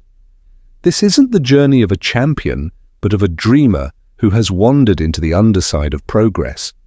On the tables lie sketches and charts, diagrams of move combinations that nature never tried. A Nidorino's horn strength mapped alongside a Machoke's grip, arrows drawn between them as if traits could be traded like cards. Notes wonder whether a Cubone's resilience, born from grief, could be separated from the story of its lost mother and distilled into something usable, something efficient. In these rooms, even sorrow becomes a variable. The scientists here speak softly of advancement. They tell themselves that the League has its own laboratories, that Sylph tames nature with its devices, that someone must be the first to step beyond the old boundaries. In ancient times, people watched legendary Pokémon from a distance and called it reverence. In these halls, they watch graphs and call it understanding. They do not set out to be cruel. They simply begin to count other things as more important than the Pokémon blinking back at them. To this day, you can almost imagine one of them pausing, hand hovering over a console, wondering when the work stopped feeling like care and started feeling like control. Tonight, we're drifting into that thin, uneasy space where curiosity and conscience part ways. Because somewhere in this maze of humming rooms and careful notes, a single project waits on a locked door, promising not just stronger partners or stranger hybrids, but something entirely new. One experiment born from a tiny scrap of myth and genetic code will reach past every quiet justification on these walls, and when it opens its eyes, it will shake even Giovanni's confidence in his own design for the world. Mew's shadow. The obsession that birthed Mewtwo behind that locked door, the humming of machines softens into something almost like a heartbeat, steady and patient, as if the room itself is waiting. Close your eyes and let your mind wander, and you can imagine the air in there, cool and still, filled with the quiet glow of monitors and the faint, sterile scent of a place where nature has been invited in only as data and samples. Let's begin at the very beginning of this particular story, not in a lab, but in a legend. In ancient times, there were whispers of a small, playful Pokémon said to drift through jungles unseen, leaving only ripples in the grass and the occasional half-remembered sighting. Mew, a creature almost like a dream-given shape, gentle and curious, yet carrying, according to myth, the genetic code of all other Pokémon in its tiny body. To most, that is a comforting thought, a symbol of connection, of shared roots in a vast living world. To Giovanni and to the scientists who gathered around him, it meant something else. If one Pokémon contained the blueprint of all others, then somewhere inside its cells lay the keys to everything: strength, adaptation, loyalty, even will. Tonight, we're drifting into the moment when that wonder stopped being a story told in quiet corners and became a target. Fossils rumored to be from Mew, fragments of tissue preserved in amber-like resin, stolen notes from distant regions where a pink shadow had once been tracked and almost understood. All of it was gathered, catalogued, and reduced to lines in a report. In this world of microscopes and code, Mew was no longer a shy guardian of secrets. It was raw material. The lab Giovanni funded did not speak of myths. It spoke of sequences, splicing, and optimization. This isn't the journey of a champion, but of a dreamer of a different kind, someone who looked at nature's quiet balance and thought with enough precision it could be rearranged. If Mew was the gentle root, they would grow a new branch, straighter, sharper, stripped of what they considered unnecessary. They called that branch Mewtwo, not a child of Mew in the way forests give rise to new leaves, but a constructed echo, engineered to be taller, stronger, and above all, controllable. The goal was not simply power, it was obedience. A mind tuned to orders, a presence that could walk into any space, a league, a region, even a sacred tower like the one in Lavender, and quietly bend it to Giovanni's will. To this day, the idea feels colder than any steel door. But in reaching so far into the code of a mythical being, they touched more than muscles and psychic force. Somewhere in the rearranged strands, something unexpected woke up, not to punish, but to reset their assumptions. The project that began as the ultimate instrument of control was already becoming something else in its tank, watching, thinking, and waiting for the moment when it would show Team Rocket that some creations do not accept their maker's chains. And when those eyes finally opened, the world inside that lab, and far beyond it, would not be the same. Mewtwo's awakening. When the experiment looked back, in that sealed room, the surface of the tank was the first sky Mewtwo ever knew. Its eyes opened not onto forests or clouds, but onto glass, cables, and the quiet glow of instruments that hummed like distant, artificial stars. Close your eyes and let your mind wander, and you can almost imagine that strange, suspended world. Warm fluid, drifting thoughts and shapes moving beyond the glass like shadows passing across a moon. At first, there were only fragments, faint impressions of Mew's ancient grace, half-remembered traces of forests and open air, mixing with the sterile touch of machines and human voices. Time, for Mewtwo, did not begin with childhood, but with observation. It watched scientists move in careful patterns, heard Giovanni's calm instructions, and slowly understood that every glance toward its tank was not simple curiosity, but measurement. It was not a guest, it was a project.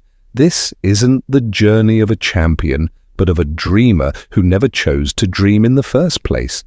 As Mewtwo's mind grew sharper, the data streaming into it was not stories of companionship or gentle journeys, but simulations of combat, strategies, and power. Giovanni visited with a composed, almost regal presence. the same presence that made league officials trust him as a gym leader.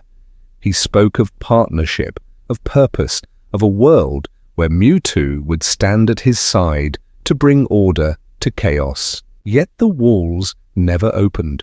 The partner wore restraints, stood in controlled arenas, and was sent out only to test its strength against carefully arranged opponents. Promises of shared destiny were always followed by commands. In that quiet, Mewtwo began to notice the contradiction. If this was partnership, why did it feel like a cage? Tonight we're drifting into that slow, dawning awareness when a mind designed for obedience started to question the very idea of ownership. The moment of rupture did not arrive like a thunderclap, but like a tide that had been rising for a long, long time. One order too many, one reminder that it was created for Giovanni's dream, and the balance shifted. In an instant of focused will, the restraints that had always held suddenly seemed small, and the lab that had watched it like an object became fragile. Glass gave way, metal bent, and the quiet hum of machines ended in a storm of falling fragments as Mewtwo rejected its role. To this day, that destruction is more than an outburst of power. It is a refusal written in shattered walls. A being crafted in secret, shaped for control, looked back at its makers and said no. In that no, Giovanni's philosophy cracked. If even a mind engineered for his version of order could not accept a world built on possession, perhaps the dream itself was flawed, not to punish, but to reset his assumptions about what power truly means. And as Mewtwo rose from the ruins of that hidden lab, the question of what such a being would seek in the wider world began to echo far beyond Team Rocket's underground halls. Echoes of pain, Cubone, Marowak, and Rockets in Pokémon Tower. As Mewtwo slipped into the wider world carrying questions Giovanni could no longer control, another echo of Rocket ambition lingered in a much quieter place. Close your eyes and let your mind wander to Lavender Town, where the wind seems to move a little slower and the music of the world softens into something like a lullaby for those who can no longer return. Here the Pokémon Tower rises, floor upon floor of memory and incense, a column of grief reaching up into the dim Kanto sky. In ancient times, a place like this would have been tended as a sacred bridge between worlds, where the living came not to disturb, but to remember. Yet when Team Rocket arrived, they did not see a sanctuary. They saw opportunity, and in the soft rattle of bones and relics they heard the sound of profit. Among the many resting spirits, there was one small story that refuses to fade. A Marowak and her Cubone, cornered as rocket grunts, tried to seize Cubone skulls, not as heirlooms of a species, but as merchandise. In the games, the details are simple and understated, yet you can feel the shape of what happened. A mother standing between her child and those who would take even the bones from the dead. She does not prevail. Her body falls, but her love does not. What remains is a ghost, restless and protective, haunting the tower's upper floors. This isn't the journey of a champion, but of a dreamer passing through a town wrapped in lavender fog, asked to soothe a spirit that should never have been disturbed. The tower, meant to be a place of quiet rest, becomes a monument to rocket cruelty, not through grand speeches, but through one small Pokémon who could not move on. In that single act, you glimpse the true shape of rocket priorities. They do not pause at the thought of a child's fear or the sanctity of a final resting place. Profit and power sit above everything else, above nature, above tradition, above the simple, trembling life of a Cubone who has already lost too much. To this day, the image of that lonely figure in its skull helmet lingers in players' minds, a quiet reminder that numbers on a ledger were once measured out in tears. Cubone's grief is never loud. It wears its mother's skull like a mask and looks down as if eye contact with the world would hurt.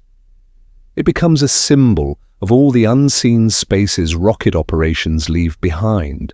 Empty nests, broken trust, Pokémon who learn that humans can be something other than partners. The tower holds many names, but this one story gives them all a face. Tonight, we're drifting into Giovanni's ideology through this narrow doorway of sorrow. When order and control become everything, individual bonds become optional, then expendable, then invisible. A mother's choice to stand her ground is reduced to a complication. A ghost to be cleared so business can continue. And somewhere beyond Lavender's mist, in offices and hideouts, decisions are made in calm voices that ripple outward into moments like this. As you rest with the image of Cubone in that quiet tower, you begin to see how Rocket's grand designs were written not only in laboratories and city alleys, but in the hearts of those who had no say at all. From here, we can follow those designs outward to other towns and other schemes where memory itself becomes something they try to claim. The red Gyarados, proof that nature itself was being bent. From the quiet tower in Lavender, your mind drifts north over forests and winding routes to a different kind of stillness. Close your eyes and let your mind wander to Johto, where the air grows cool and the trees lean in close around a broad, dark lake. On its surface, something moves that should not be there, and the water itself seems uneasy. This is the Lake of Rage, and at its center, a single red Gyarados thrashes in slow, heavy arcs, scales catching what little light breaks through the clouds. Gyarados are already creatures of legend in their own right, symbols of change and raw emotion, but this one glows with a strange crimson, as if the world's balance has been tinted by some unseen hand. Each time it rises, the lake shudders, and you can almost feel that something deep beneath the surface has gone terribly wrong. In ancient times, evolution was told as a kind of gentle myth, a Magikarp struggling upstream, a Caterpie resting within its cocoon, a journey measured in patience and quiet readiness. But here, evolution has been pulled out of that natural story and wired into a machine. Hidden in the nearby radio tower in Mahogany Town, remnants of Team Rocket are broadcasting a strange signal, a manufactured wave that seeps through water and air, touching the minds and bodies of Pokémon who are not yet ready to change. Tonight, we're drifting into that experiment not as an adventure, but as a reminder of how easily nature can be bent when someone decides that time itself should move faster. The radio wave is an artificial trigger, a command instead of an invitation. It forces Magikarp to twist into Gyarados before their hearts, their memories, their quiet inner clocks have caught up. Evolution, which was once a moment of harmony between body, will, and world, becomes a lever to be pulled from far away. When you think about what this means, the lake becomes something more than a single strange Pokémon. It is a proof of concept.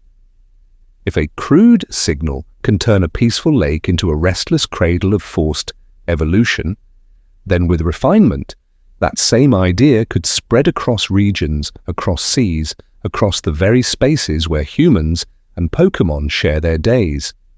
Armies of forcibly evolved Pokémon, mass-produced power, entire ecosystems nudged out of their natural rhythm with the twist of a dial. This isn't the journey of a champion, but of a dreamer watching a different kind of dream take shape. A world where evolution is no longer a shared path, but a switch to be flipped by whoever owns the right tower, the right machine, the right frequency. To this day, the red Gyarados stands as a quiet echo of that possibility, a reminder that Team Rocket's greatest desire was not money at all, but the right to decide how and when power appears. You've already seen their hand in Mewtwo's creation, in Cubone's grief, and now in a lake turned restless by unseen signals. Yet the most disturbing part is that Mahogany's tower was only a small station in a much larger network, and the question that lingers in the dark is simple. If they could bend evolution in one hidden corner of Johto, what else were they already tuning, just beyond the edge of what anyone could hear? Grunts in the field. The human faces. Behind the uniforms from that lonely tower in Mahogany, the signal spreads outward, carried on the same air that rustles through forests and city streets until it reaches people whose names you never learn. Close your eyes and let your mind wander to the ones in black uniforms, the ones the story simply calls grunts, as if they were all the same. In truth, they are not the beginning of anything. They are what happens after the beginning, after Giovanni's decisions ripple downward through layers of secrecy and fear. You can imagine one of them as a failed trainer, someone who left Pallet or Cherry Grove with a starter and a dream, only to return home months later with empty pockets and a team too weary to continue. Another might be someone whose family fell quietly into debt, watching notices pile up on a small kitchen table until the offer of steady pay from a security outfit felt like a kind of rescue. This isn't the journey of a champion, but of a dreamer who woke up too early and too hard. In a world where gym leaders shine like distant stars, most people remain in the soft shadows between. Team Rocket steps into that quiet space and promises something simple. A uniform, a clear role, a chain of command. No more guessing what to do next. No more drifting between odd jobs. You stand here, you guard this, you take that Pokémon when you are told. It is, in its own way, a kind of order. For someone who has lived with uncertainty, that order can feel strangely gentle at first. The hierarchy is strict, but predictable. There is always someone above you to decide what right looks like today. You are told that rare Pokémon are wasted in the wild, that power belongs with those strong enough to claim it, that the world's balance has always been guided by those willing to act. To this day, many of them probably repeat these lines without ever hearing Giovanni speak them himself. Instead of ideology, they receive assignments. Guard the radio tower, clear out the Pokémon Tower in Lavender so that resources can be collected. Stand watch over the strange machine that makes a Magikarp crimson and restless. The reasons are wrapped in careful words: research, efficiency, progress. The pain of a Cubone separated from its parent, or a Gyarados forced into a form it was not ready for, is something they are trained not to notice. Over time, a quiet fog settles over their thoughts. They tell themselves it is just a job, that Pokémon are resilient, that no real harm is being done, not to punish, but to reset the world into a more ordered shape. Each small task feels too minor to question, too ordinary to resist. And yet, tonight, we're drifting into the truth that an empire like Rocket is not built by legends alone, but by countless ordinary hands learning, day by day, to look away. In the next quiet turn of this story, we will follow that fog upward to the man who taught them how to look away, and what he hoped to see when they finally did. Executives and enforcers, those who truly believe. And when that fog rises, it doesn't stop at the ceiling of some dim warehouse or hidden base. It gathers quietly around offices with locked doors and polished desks, around people who do not simply obey Giovanni, but believe in him. Close your eyes and let your mind wander, and you can almost see them. The Rocket executives who move like shadows just beneath their leader, faces calm, uniforms immaculate, voices low and certain. They are not just managers of crime, they are keepers of the flame, guardians of an idea that the world should be arranged, measured and controlled the way you might carefully arrange pieces on a board before sleep. In ancient times within this modern myth, priests tended temples and interpreted the will of distant deities. In a quieter, colder echo of that, executives like Archer in Johto or Ariana by his side tend to Giovanni's vision. They speak of rare Pokémon as if they were sacred resources, meant to be captured and redirected not for treasure, but to tilt the balance of power. To this day, when you stand by the Lake of Rage in your memory, the red Gyarados is more than a curiosity. It is the outcome of people who believed that even evolution itself could be scheduled and forced into line. These higher ranks oversee the worst projects with a strangely gentle language. The Lake of Rage experiment is not called cruelty, it is called research.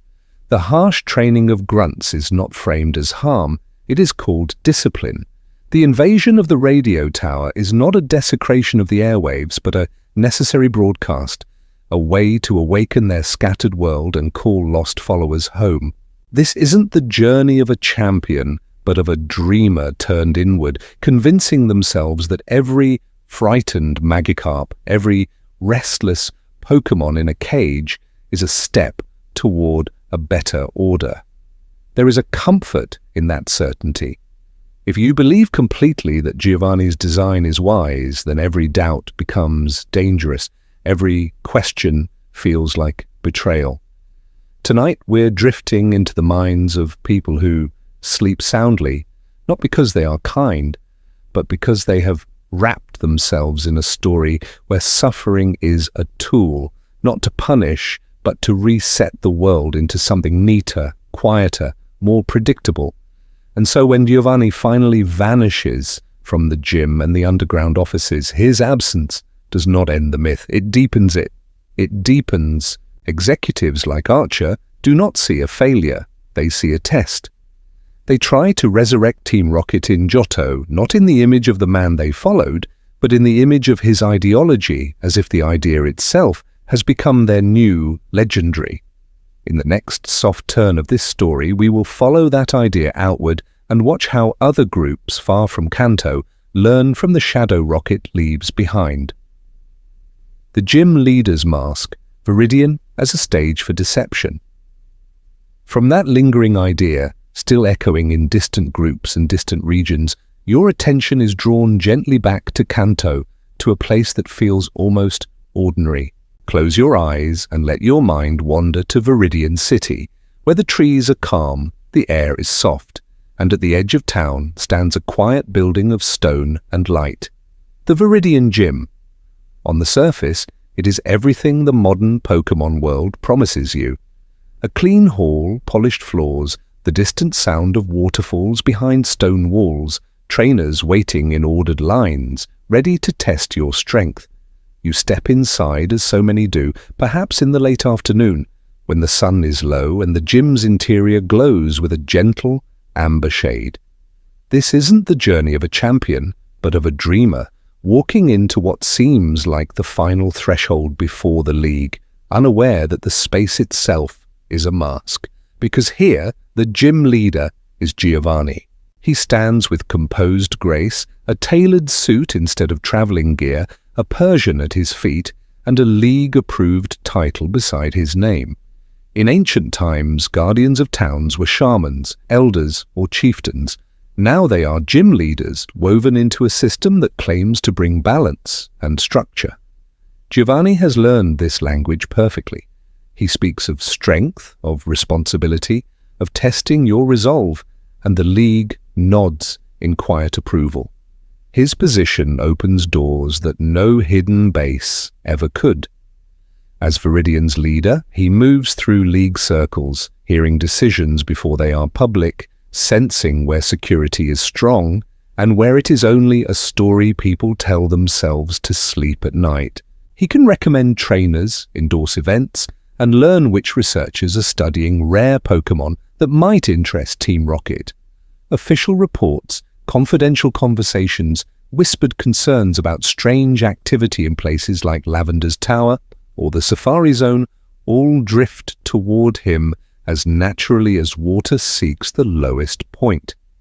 To this day, the Earth Badge you receive from Giovanni is described as a symbol of stability, a token that you have grown strong enough to challenge the very ground beneath your feet. It shines, in your case, a small green emblem that seems to say you have earned honor.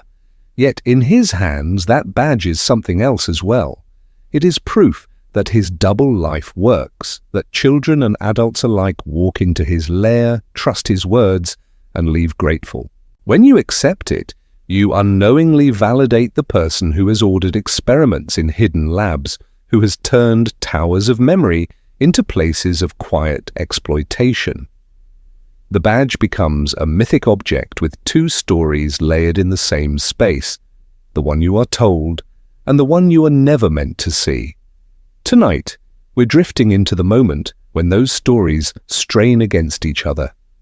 There will come a day when you return to Viridian, when Giovanni's calm expression wavers and the weight of his hidden world presses through the gym leader's mask. What happens when a symbol of trust can no longer hold its own secret history? Defeat in Viridian.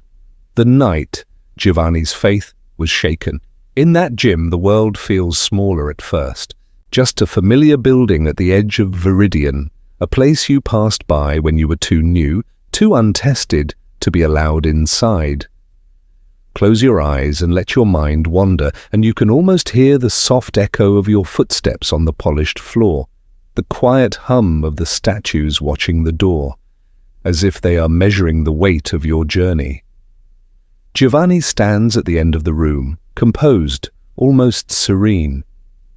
This isn't the journey of a champion, but of a dreamer who has walked through Lavender's morning tower, through rocket hideouts and underground labs, gathering not only gym badges, but memories of what power can do when it loses its balance. He greets you not as a criminal, but as a gym leader, a pillar of the League's order, a man who believes that strength, properly held, can shape the world like clay. The exchange that follows is quiet in its own way. There is no roaring crowd, no grand announcement, only commands given with practiced calm and responses from a young trainer who has learned to trust the gentle, steady presence of their partners. Giovanni's Pokémon are disciplined, heavy with experience, each one chosen to enforce his myth that control is everything. Yours answer with something he has never truly valued, the invisible threads of trust formed over time, from pewter to cinnabar, from the first timid encounter in tall grass to this strange, almost sacred space. When his last partner falls still, there is a pause that seems to stretch across time and space. To this day, players remember that line of dialogue not because it is loud, but because it feels like a confession slipping through a crack in his armor. Giovanni, the one who ordered experiments on rare species, who turned a resting place in Lavender into a place of fear, who tried to bend nature itself in hidden facilities, is suddenly confronted with something he cannot name. The simple fact that his certainty has failed him. This loss is not just a tactical misstep, it is a fracture in an ideology.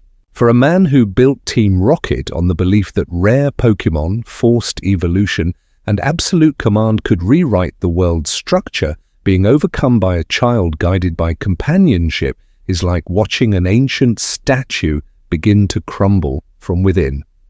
His creed has always been that if you hold enough power, the world will eventually kneel.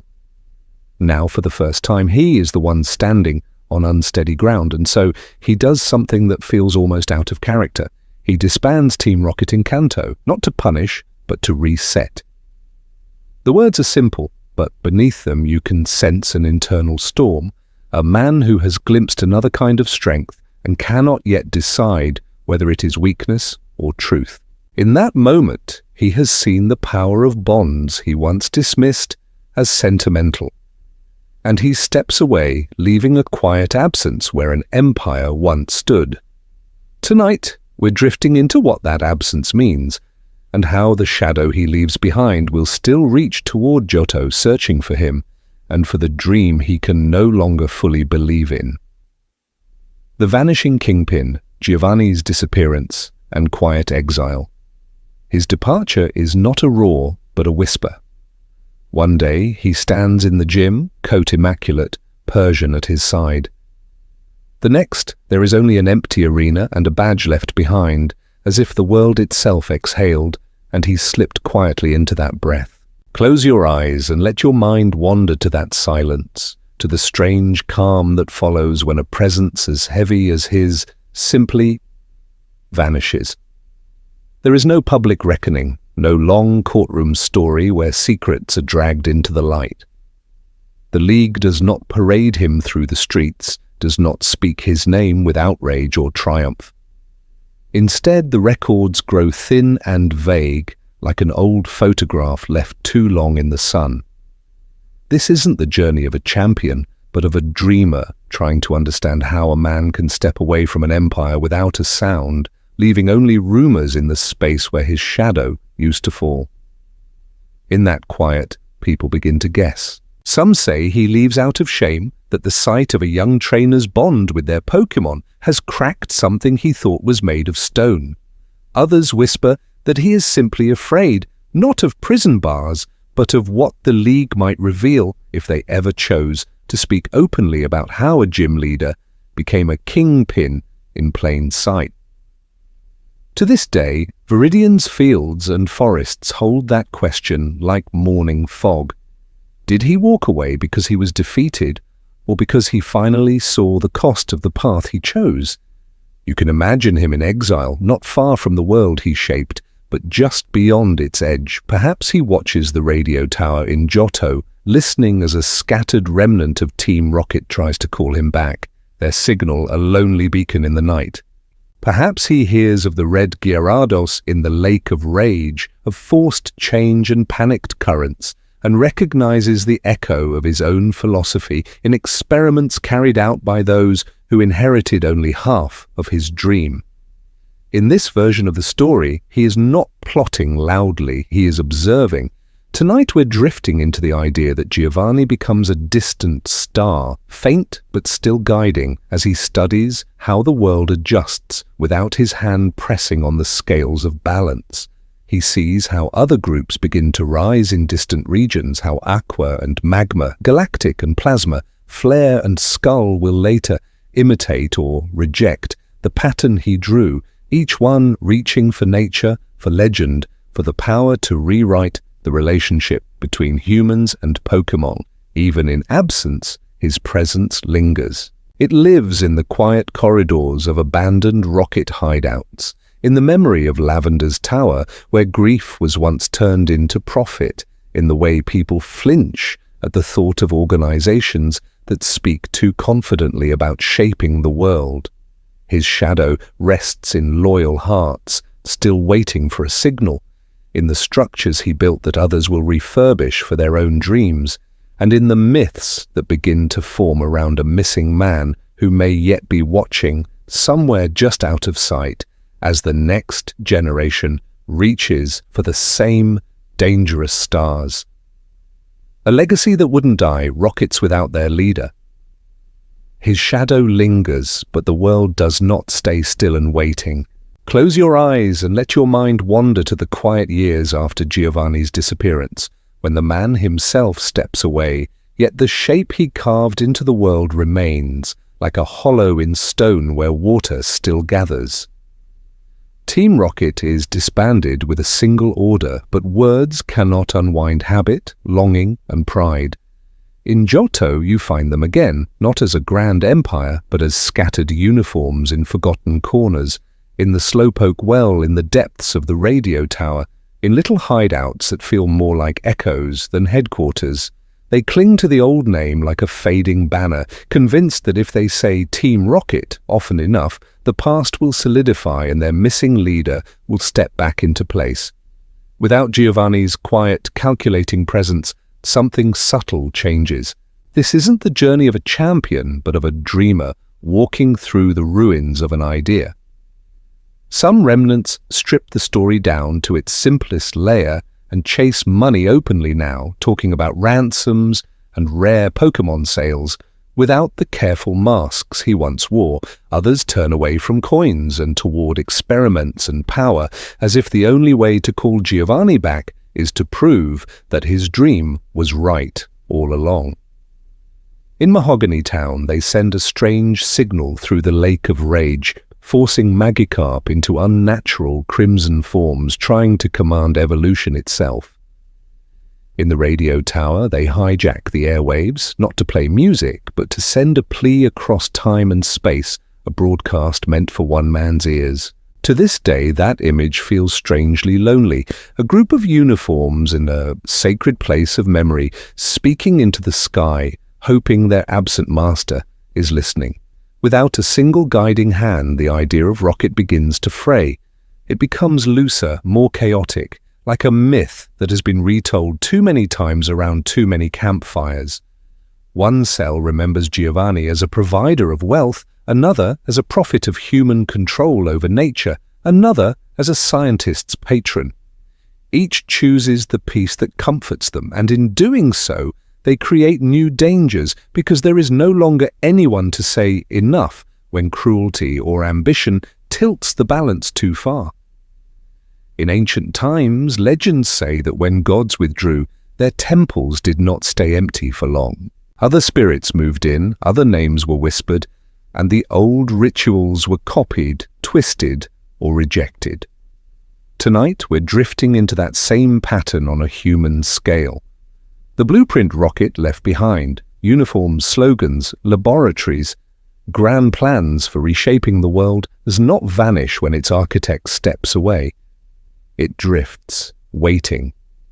Soon, in distant seas and volcanic valleys, in cold galaxies and idealistic cities, new groups will pick up fragments of that blueprint.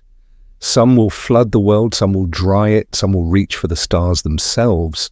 And one day you may realize that what began with a single missing man in Viridian City has quietly seeded a whole forest of organizations, each asking the same unsettling question in its own way. What if humans were meant to rewrite the story of the world? We are not done with that question yet. The shadow of success. When rockets realized they could shape history. So now, as that question hangs in the air, close your eyes and let your mind wander to something quieter than prophecy and legendary Pokémon. Imagine instead a dim office in Saffron City after midnight, the lights in Sylph Company finally restored, the glass swept away, the workers sent home. On the surface, the crisis is over, but somewhere else, a different kind of story is just beginning. In that gentle hush after chaos, Giovanni and a few trusted lieutenants are not counting stolen items. They are counting reactions. They look at how quickly the city froze when Sylph Company was seized, how the trains slowed, how the phones fell quiet, how even the League hesitated to step in. The siege becomes, in their private language, not a failure but a proof of concept. With a single move, they touched every part of Kanto's daily life without ever needing to empty a single bank vault. Tonight we're drifting into that realization, the moment when numbers on a ledger gave way to something more abstract and far more unsettling. The Game Corner in Celadon, with its hidden staircase and humming machines, had already shown them that a cheerful facade could hide a whole nervous system of cables, storage, and information. When that base was uncovered, Giovanni did not simply mourn lost coins. He studied how long it had stayed invisible, how many officials had walked above it and never asked a question. In those quiet meetings, the language shifts. They stop talking only about rare Pokémon and start talking about leverage.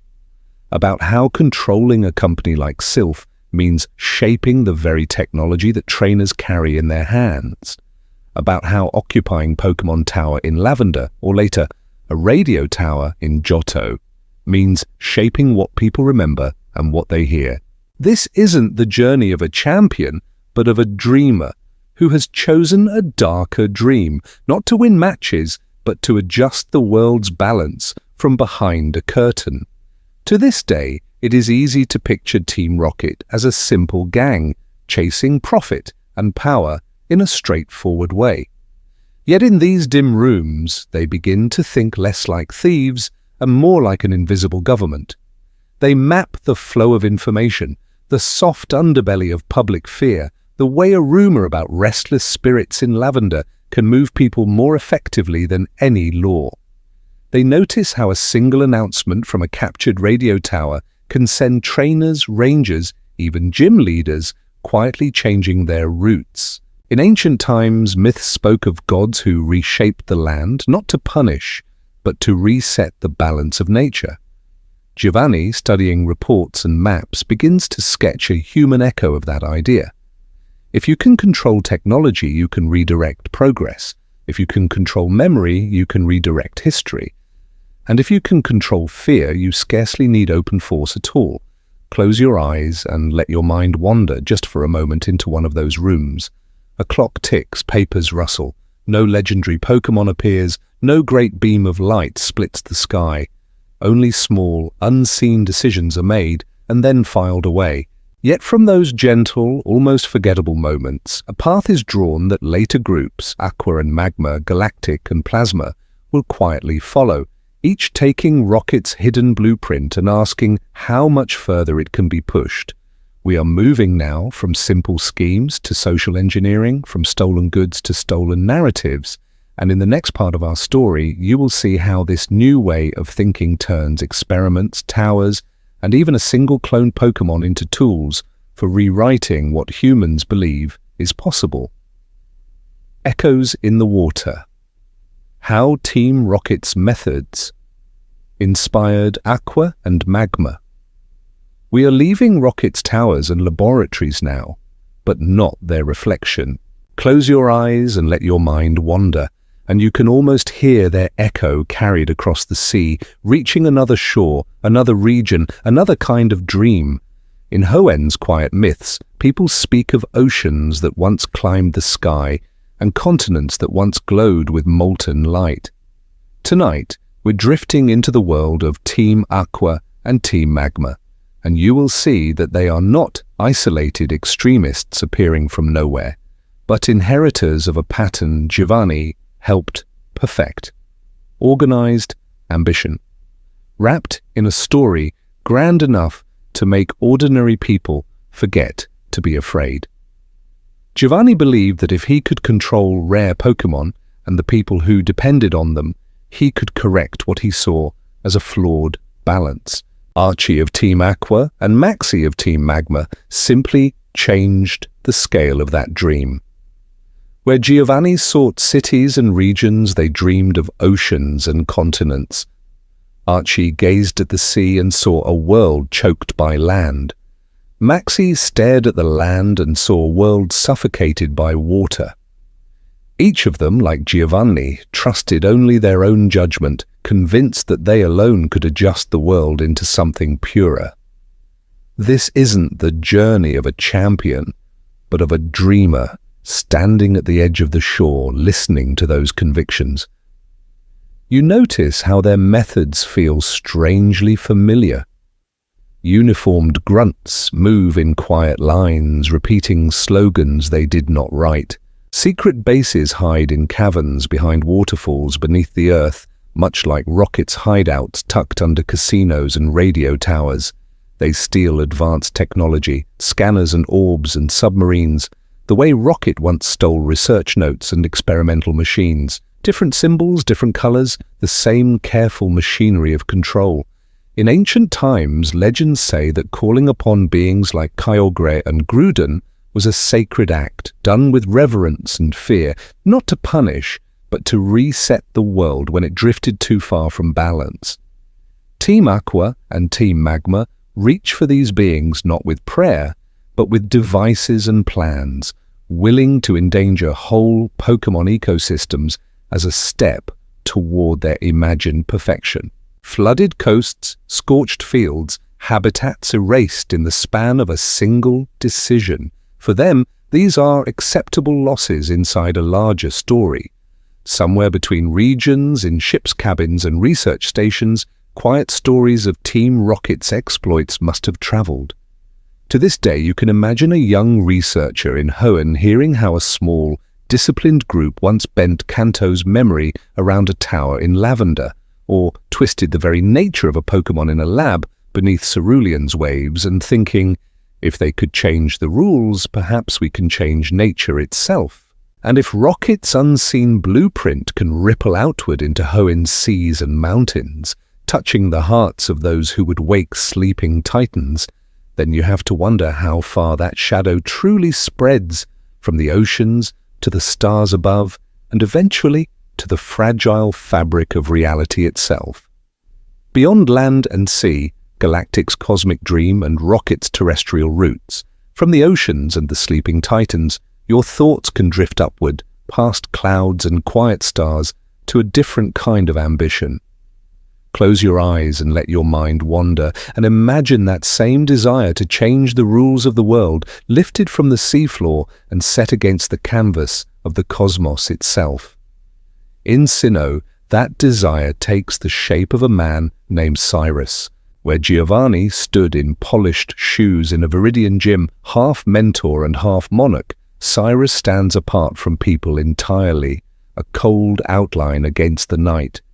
Giovanni wanted order through power, through owning more, controlling more, placing every gym, every company, every rare Pokémon into a neat arrangement he could oversee. Cyrus looks at that same world and sees something messier, emotion, memory, grief and joy, all as flaws in the design. This isn't the journey of a champion, but of a dreamer who has forgotten how to feel. Team Rocket's story is made of towers and laboratories. Sylph Company pierced the Saffron skyline, a monument to Pokeball technology twisted into tools of control.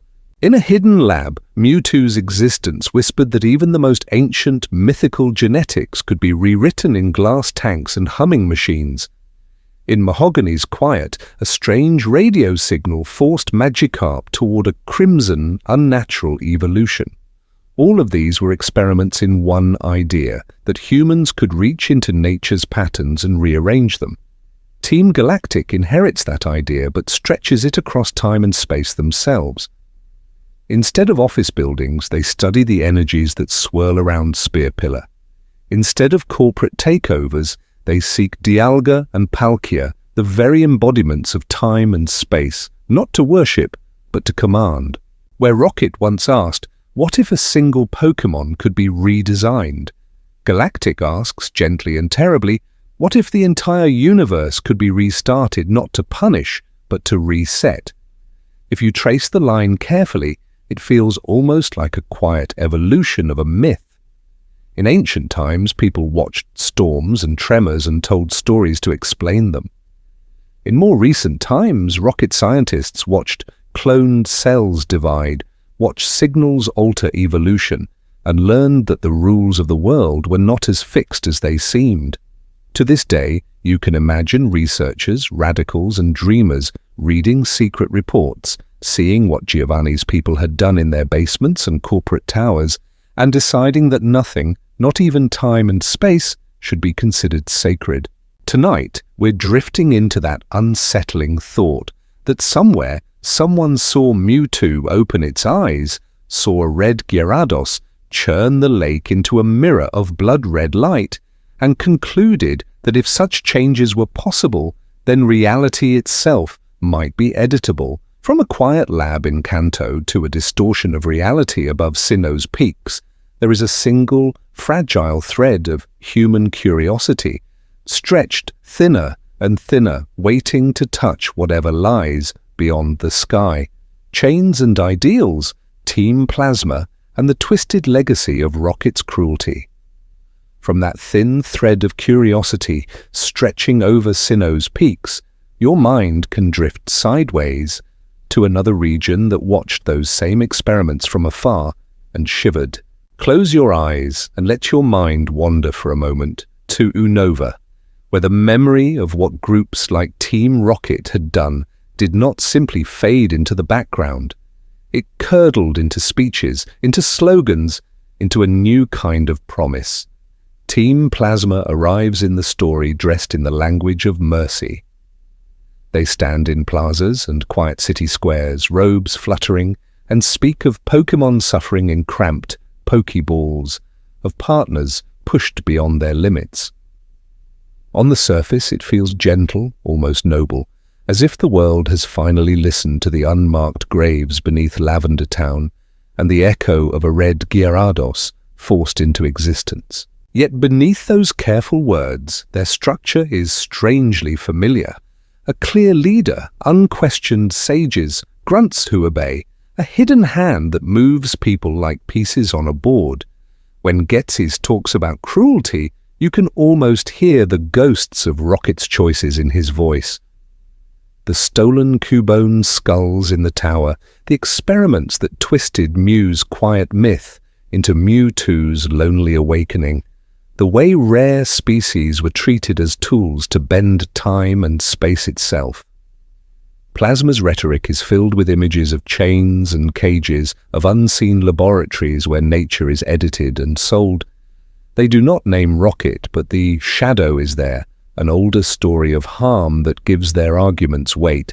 It is easy to imagine that somewhere in Unova's past, someone watched broadcasts from Kanto and Johto, heard whispers of a gym leader who was also a kingpin, and felt a genuine burning disgust. Tonight, we're drifting into that possibility. That Getsis began by staring at Rocket-style cruelty and thinking, this must never happen again. But instead of healing the wound, he pressed his fingers into it. He learned that moral outrage could gather followers faster than money ever could. He wrapped himself in ideals, not to punish, but to reset the balance of power in his favor. Within Plasma, this becomes clearest when you look at N. Where Getsis sees opportunity, N sees individuals, stray Pokémon in ruined buildings, quiet companions in the grass, stories of hurt that make him turn away from human cities. His empathy feels like something from ancient times, when people and Pokémon shared homes without contracts or leagues, when companionship was a simple, sacred fact. This isn't the journey of a champion, but of a dreamer who truly believes release is kindness, and so Unova holds a mirror to Rocket's legacy. On one side, a child raised to hear only the cries of Pokémon. On the other, a father who hears only the usefulness of those cries. To this day, their shared organization feels like a chain made from both tenderness and ambition, each link forged in response to older, quieter injustices. As you settle deeper towards sleep, you might wonder how many calls for justice in this world are born not from clear skies, but from the lingering, half-remembered shadows of someone else's cruelty. Masks of beauty and ruin, flare, skull, and the cultural memory of Rocket. And as those shadows stretch from one era into the next, the world begins to shape itself around them, almost without noticing. Close your eyes and let your mind wander, and you can imagine children in Kalos and Alola growing up on quiet stories of teams, the way others hear fairy tales of dragons and kings, the names Rocket, Aqua, Magma, and Galactic passed along like a strange modern folklore. In Kalos, that folklore blooms into something sharp and polished. Team Flare steps onto the stage, draped in bright suits and perfect hair, speaking not of money, but of beauty. To them, the world should be elegant, symmetrical, free of what they call ugliness. Their leader looks at society the way Giovanni once looked at Kanto, as something messy that must be arranged, controlled, and, if necessary, erased. It is the same desire for order, but filtered now through vanity and elitism, as if the old dream of control has simply put on a more fashionable mask. You can almost see the line running through time. Giovanni hid behind the respectable image of a gym leader. Team Flare hides behind the language of aesthetics and perfect design. Where Rocket sees towers and laboratories, Flare reaches for an ancient doomsday device, not to punish, but to reset the world into something more pleasing to their eyes. In their myth, beauty becomes an excuse to decide whose lives are worth preserving and whose can quietly vanish into light. Far away in Alola, the echo sounds different. Team Skull does not build grand machines or whisper about perfection. They loiter in half-finished lots, scuffing their shoes, moving with exaggerated swagger. Their matching symbols and practiced poses feel like a costume version of earlier villain teams, a burnout echo of legends they only half understand. This isn't the journey of a champion, but of a dreamer watching from the sidelines, trying on the role of villain the way someone might try on an oversized jacket. Their schemes are small, almost comedic, more performance than purpose. Yet that is precisely what makes them so revealing. By the time Team Skull appears, organized villainy has become a cultural trope, a pattern so familiar that even the lost and lonely wear it like an identity. To this day, regions that grew up hearing of Team Rocket in Kanto, of oceans stirred by aqua and land awakened by magma, of galactic reaching into time and space, move through life with a quiet expectation that somewhere, some team must be scheming in the background. Tonight, we're drifting into a world where that expectation might be the most disturbing legacy of Rocket. Not any single crime, but the way their presence taught everyone to accept that such groups are inevitable, as much a part of modern life as gyms and Pokemarts. And beneath the bright colors of flair, beneath the slouching graffiti of Skull, you might sense that something older, quieter, and far more patient has been watching all along, waiting for the moment when the masks of beauty and parody slip, and its true design can step back into the light. The quiet, vanishing, Giovanni's disappearance, and what it really meant. Tonight, we're drifting into the quietest part of Team Rocket's story, the moment when the man at its center simply steps away. Close your eyes and let your mind wander to Viridian City, not as a bustling hub, but as a dimly lit gym after closing, the badges put away, the arena empty, the echoes of commands fading into dust. Giovanni stands there in the games as both gym leader and hidden boss, a man who straddles two worlds with practiced ease. When you finally face him in that room of sand-colored walls and statues, you are, in the story's gentle logic, just a young trainer with a dream, not a champion yet. And when his last Pokémon falls, he does something almost no one expects from a figure built on control. He admits defeat, and he vows to disband Team Rocket, to abandon the organization that carried his name like a shadow. If you let yourself linger in that moment, you can read it as something genuine. This isn't the journey of a champion, but of a dreamer crossing paths with an older man who suddenly sees the cost of his own myth. Giovanni speaks of how his plans are ruined, how his ideals have failed, and then he leaves the gym behind. To this day, the idea of a criminal kingpin looking at a child's partnership with Pokémon and finding his certainty shaken feels strangely tender, as if the world itself were offering him one last chance at balance.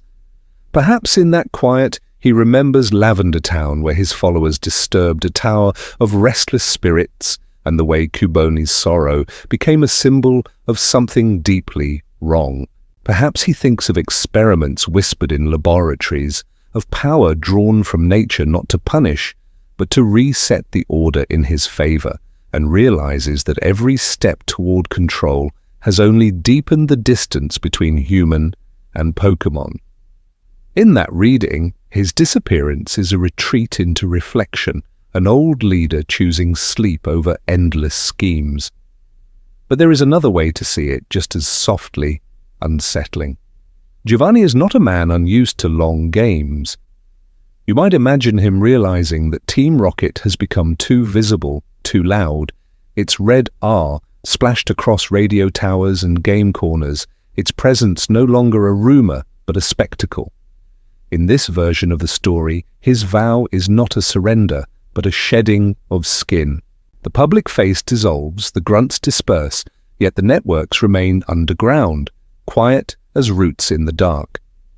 A powerful man stepping away from both legitimate and illegitimate power leaves a strange kind of silence behind. Nature does not love a vacuum, and neither does human ambition. In ancient times, when kings vanished, their thrones did not stay empty. They drew in new claimants, more chaotic, less patient. So too with Rocket's legacy. When Giovanni retreats, you can almost feel the space opening for Aqua, and magma for galactic, and plasma for all the groups who will echo his dream without his restraint. Somewhere in that imagined world, Giovanni sits alone, perhaps in a small house, far from Viridian's gym and Kanto's cities, listening to the wind move through the trees. He has time now to wonder whether the order he sought was ever truly possible, whether a world of trainers and Pokémon can be shaped from above, or only tended from beside. Close your eyes and let your mind wander to that solitary figure, neither redeemed nor condemned, just quiet. His absence becomes its own kind of presence, a pause in the story before the next, stranger chapter begins to unfold beneath the surface. A father in the shadows. Theories of Giovanni, Silver, and inherited sin. From that quiet absence, the story does not rise in triumph. It narrows gently into the life of one child who grew up in Giovanni's shadow. In Johto, you meet him not as a legend, but as a rival with sharp eyes and a colder voice, a boy named Silver who steals a partner instead of asking, who speaks of weak trainers and weak Pokémon as if the very idea offends him. His hatred of Team Rocket feels different, more personal, like a wound rather than a principle. Close your eyes and let your mind wander to those early encounters in the soft light of Cherry Grove and Azalea.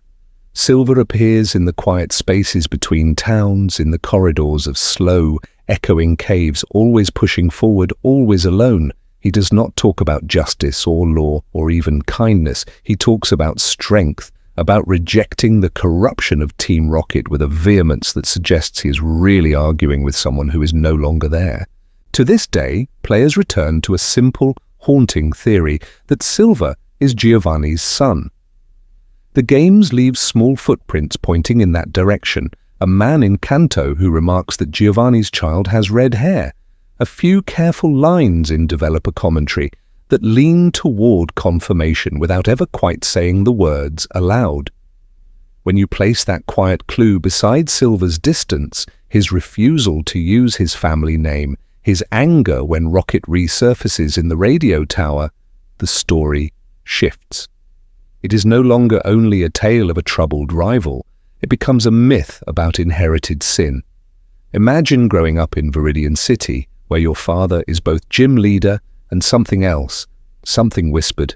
In the daylight, he is trusted with badges, with the dreams of children who come seeking a path upward.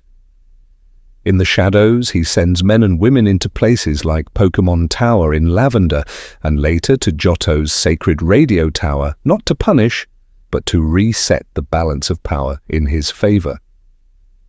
A child watching this double life might learn that every smile hides an angle, that every promise is provisional. In such a world, Silver's harshness begins to feel like armor. If your father built an empire on control and secrecy, you might decide that trusting anyone is a luxury you cannot afford.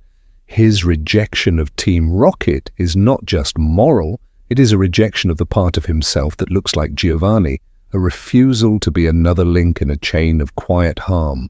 When he calls others weak, you can almost hear the echo of expectations that were never spoken, only implied in the tilt of a head, the long absence from home. Tonight, we're drifting into a softer realization that Team Rocket's greatest casualties may not be the lab-grown legends or the nameless grunts, but the families that came apart in silence. Silver's story suggests that every scheme in Saffron or Mahogany leaves behind not only scars in nature and memory, but empty chairs at dinner tables, letters never sent, names never shared. This isn't the journey of a champion, but of a dreamer trying to outrun a legacy he never chose. As you sink deeper into sleep, picture him not as your rival, but as a small figure walking ahead on the road, hoping that somewhere past Johto's forests and ancient towers, there is a place where his father's shadow can no longer reach. After the fall, Rocket's fractured remnants in Johto. You can almost see him, that small figure on the road ahead, and as he disappears into Johto's trees, another story begins to surface behind him. Close your eyes and let your mind wander, not to champions and leagues, but to the quiet spaces where an organization tries to live on after its heart has gone missing. In ancient times, stories would say that when a king vanished, his followers waited for his return, building shrines to an empty throne. Johto's Team Rocket remnants feel like that, scattered and stubborn, clinging to the outline of Giovanni more than to any clear plan. Without his calm presence to arrange their world into neat lines of power and profit, they move in strange, desperate circles, chasing echoes instead of strategies. You see it first in a place that should have been peaceful, a simple well outside Azalea Town. Down in the damp, where water drips in patient rhythm, rocket grunts carve a new kind of cruelty into the story of Johto, harvesting slowpoke tails as if they were just merchandise. It is a small, almost petty scheme, yet it feels heavier than it looks because it shows what happens when an ideology survives but loses its guiding mind. The balance is gone. What was once a cold, calculated network becomes a handful of people willing to harm gentle Pokémon for quick gain, as though pain itself could fill the absence of their leader. Then in Goldenrod, the pattern grows larger and more haunting. The radio tower rises like a modern pillar in the middle of the region, a place of music, news, and shared memory. And Rocket chooses it not for money, but for its voice.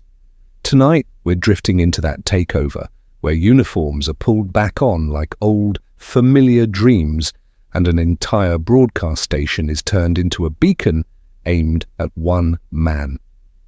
Their message is not a demand, but almost a prayer. Giovanni, hear us. Giovanni, return. To this day, that attempted transmission feels less like a criminal plot and more like a ritual, a congregation, speaking into the static of time and space. They speak as if he were a messianic figure who will step out of the shadows the moment his name is called loudly enough, as if his return would instantly restore order, purpose, and pride. This isn't the journey of a champion, but of a dreamer collective refusing to accept that the story might already be over. Yet as you listen, you can sense how thin it all is. Their plans lack the eerie precision of the Sylph Company days, or the dark ambition that once reached toward things like Mewtwo. Instead, you find scattered schemes, slowpoke tails, a seized tower, an attempt to stir a red Gyarados elsewhere, each one more like a flailing gesture than a grand design. The organization continues as a kind of ghost, living on in uniforms, slogans, and whispered memories, but hollowed out like a shell left by some ancient creature of the deep. And still, ghosts can travel. When Johto's radio tower finally falls quiet again and the grunts are led away, you are left with a gentle unease, the sense that while this branch of Rocket may fade into history, its methods, its myths, and its dream of reshaping the world's balance through Pokémon are already drifting quietly toward other shores you have not yet visited. The radio tower signal, a cry into the dark for a lost king. In Goldenrod, the radio tower is meant to be comforting. It hums quietly over the city, filling the air with music, news, and gentle chatter, the kind of background sound that makes a world feel lived in and safe. And so when Team Rocket steps through those familiar doors, there is something strangely unsettling about how little changes at first. Close your eyes and let your mind wander. Imagine the bright lobby, the polite receptionist, the clean floors you walked across on earlier visits. Now imagine the same space, but the smiles are gone, replaced with black uniforms and forced, nervous obedience. The tower does not crumble, it does not burn, it simply tilts, almost imperceptibly, into another story, repurposed from a place of connection into a quiet shrine for a missing king. This isn't the journey of a champion, but of a dreamer moving through occupied hallways, listening as Rocket grunts speak in low, reverent tones about Giovanni. To this day, their words feel less like the orders of criminals, and more like the prayers of followers. They climb floor after floor, not to seize treasure, but to reach a single room, a single microphone, a single line that can carry their devotion through time and space. When they finally control the top floor, the broadcast they send is simple, almost heartbreakingly so. It is a tactical move on paper, a signal meant to summon their leader, to pull scattered remnants back into alignment under one will. Yet beneath that strategy, you can hear something softer, a plea from abandoned children asking a vanished parent what to do next. Tonight we're drifting into that moment when their voices, filtered through static, become a kind of chorus calling out, "Boss, are you still there?" Giovanni's implied answer is silence. No footsteps on the stairs, no shadow in the doorway, no Persian's tail curling around the frame. In that quiet, you can feel a turning point.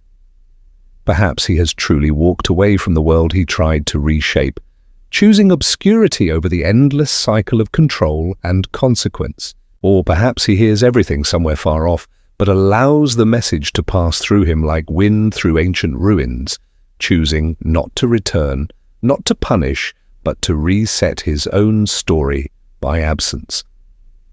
The grunts do not know which it is. Their uniforms, their slogans, their entire sense of self were stitched around the idea of following Giovanni, of helping him tip the balance of the world through Pokémon.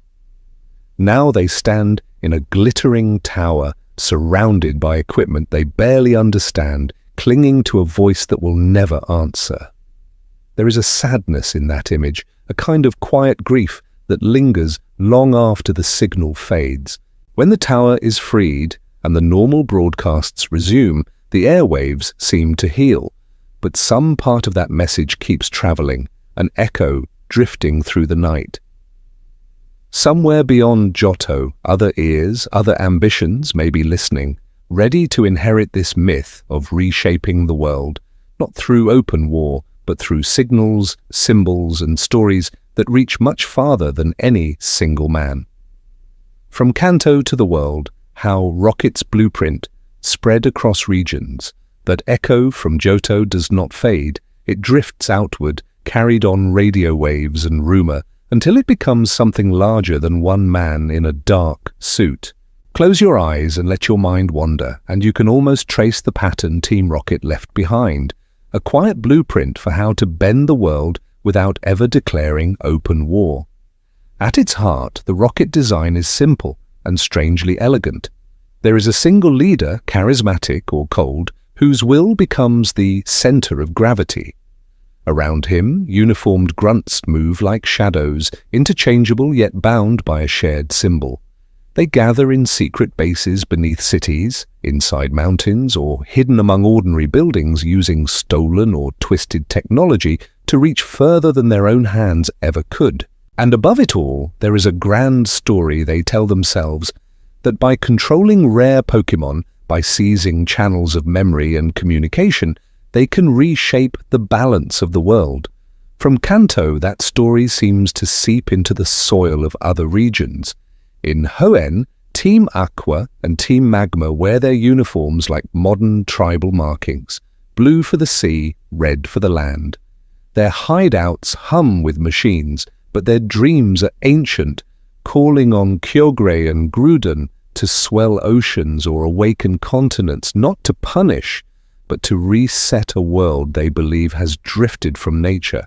In Sinnoh, Team Galactic trades oceans and Earth for time and space themselves, filling stark, white facilities with stolen energy, while Cyrus, as distant as a star, imagines a universe scrubbed clean of messy human emotion. Tonight we're drifting into a strange realization. These groups feel eerily familiar, yet each is shaped by local myths and fears. In Unova, Team Plasma wraps Rocket's hunger for control in the language of kindness, marching in matching cloaks and speaking of liberation, even as their inner circle dreams of monopolizing the very bond between trainer and Pokémon.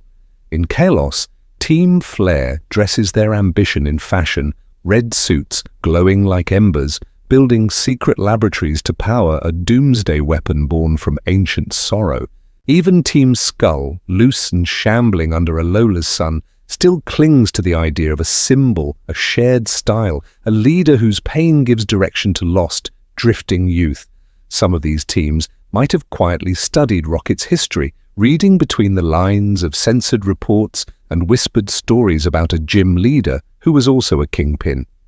Others may have arrived at the same structure simply because it works. A symbol, a story, and a hierarchy are efficient tools for anyone who wants to move people like pieces on a board. To this day, the world feels changed by this pattern. When you leave your hometown with a partner at your side, there is almost an expectation that somewhere, along some quiet route, a uniformed stranger will step from the shadows and reveal another grand design.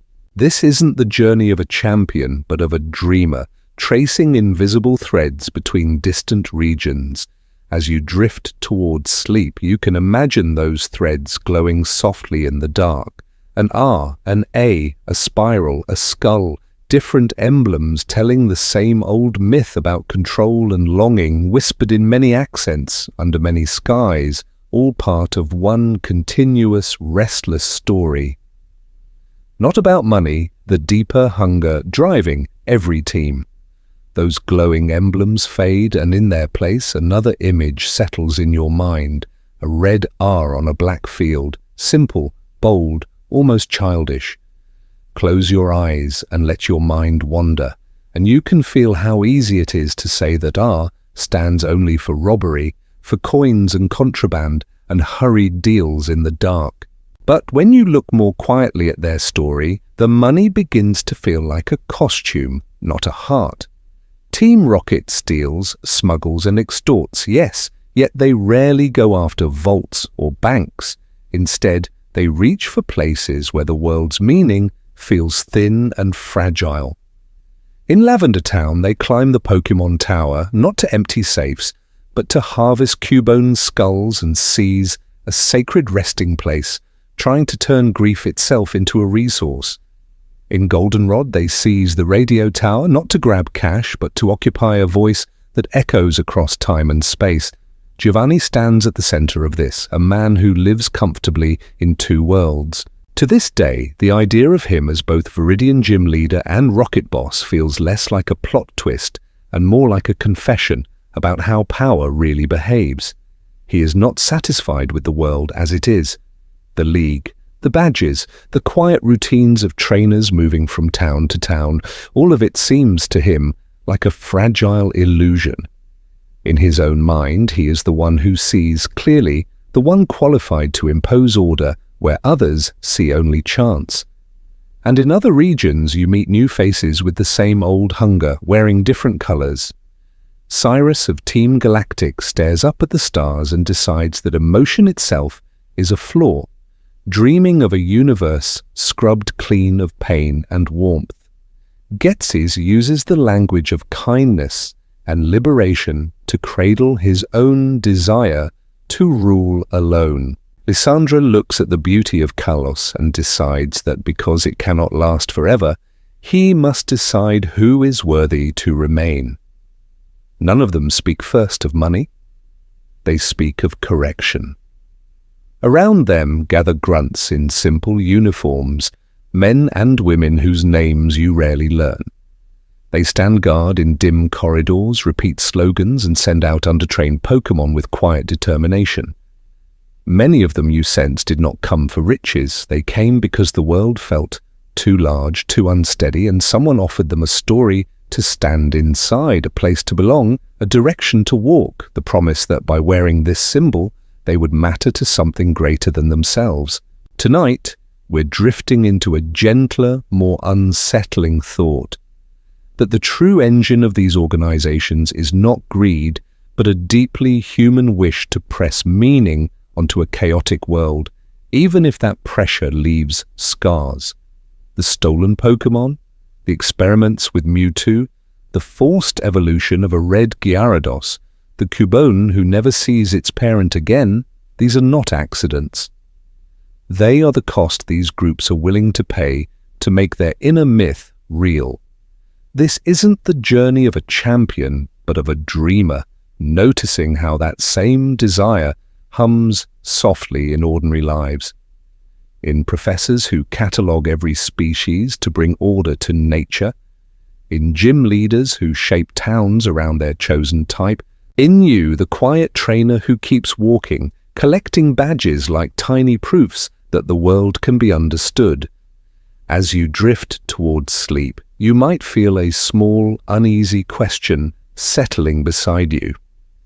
If Giovanni and Cyrus and Lysandra are only the loudest versions of this longing, then what happens when we listen closely to the quieter versions hidden in the smiles of rivals, in the plans of scientists, and in the choices you have already made without ever calling yourself a villain? The world that watched. How society adapted to the age of villain teams. So the world keeps turning, even after Giovanni vanishes into the quiet spaces between news reports and memories, and you are left with that small, uneasy question. Close your eyes and let your mind wander, and imagine what it means when someone like him is not an exception, but the beginning of a pattern the whole world learns to live with. In Kanto, Johto, Hoenn, and beyond, the first changes are practical, almost boring on the surface. Research labs that once felt like sleepy seaside places now have reinforced doors and keycards, not just for rare fossils, but because everyone remembers what happened at Cinnabar and Sylph Company. Power plants like the one in Kanto, where Zapdos sometimes flickers in and out of view, gain cameras, guards, and quiet contingency plans. It is a subtle confession written into architecture. Organized teams will come again and again and again. The Pokémon League, which in ancient times might have been only a tournament and a title, stretches into a different shape to keep balance. Champions who once existed mostly in story and ceremony now answer calls when a radio tower is seized or when a strange red glow spreads across a distant lake. Gym leaders like Lieutenant Surge, Jasmine, or Roxanne become anchors in their cities, not simply testing your skill, but standing as the first calm faces when a uniformed group appears with a new emblem and a new promise. This isn't the journey of a champion, but of a dreamer watching the guardians of sport become quiet wardens of safety. To this day, parents tell their children about Team Rocket and those who followed in their footsteps the way earlier generations spoke of ghost stories. In Lavender Town, the tale of the tower and the Cubone who mourned its mother becomes a gentle warning about greed and disrespecting the resting places of Pokémon. In Johto, the story of the red Gyarados at the Lake of Rage is told like a lakeside myth about what happens when people try to bend nature's rhythm for profit or power. These are bedtime stories, half cautionary tale, half urban legend, softened at the edges so little ones can sleep. Yet beneath the stories, a kind of quiet fatigue settles over the world. Each new generation of trainers packs potions and Pokeballs, but somewhere in the back of their minds, there is also the expectation that a team will be waiting for them, wearing new colors, speaking new slogans, repeating an ancient pattern.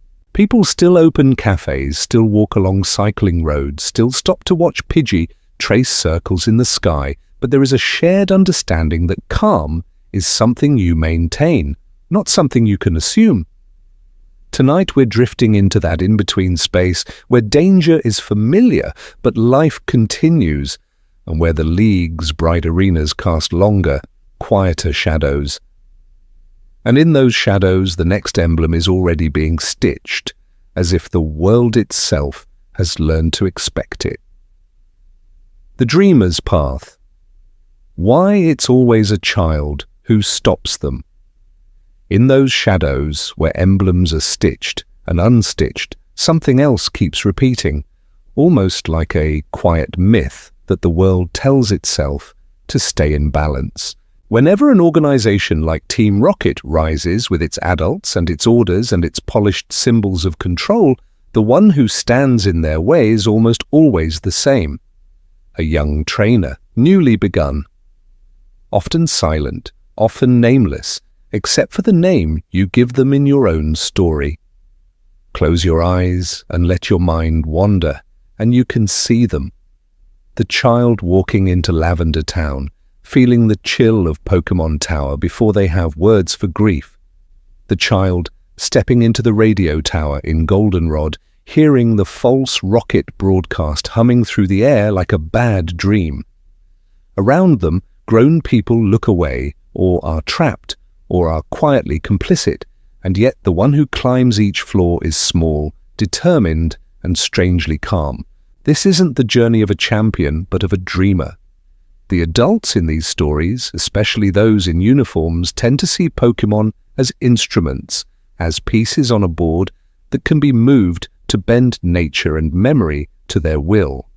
Giovanni, standing both as Viridian gym leader and rocket boss, treats his Persian as a symbol of status, and Mewtwo, in the stories that echo around Kanto, becomes a project, an experiment, a weapon shaped in secret.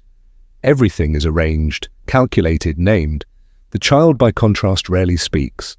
Their bond with their Pokémon is shown in small, gentle ways, a starter that never leaves their side, a Pikachu that refuses a Pokeball, a team that grows not from design, but from chance encounters on forest paths and in caves lit only by the soft glow of Zubat wings. Where the syndicate sees data, potential, and leverage, the child sees companionship, a friend who stands beside them, not a tool that stands in front. Tonight, we're drifting into that contrast because it tells you something about what these games quietly believe. In a world where groups like Team Rocket try to bend time, space, and even life itself toward rigid ideology, the stories keep placing their hope in uncorrupted curiosity.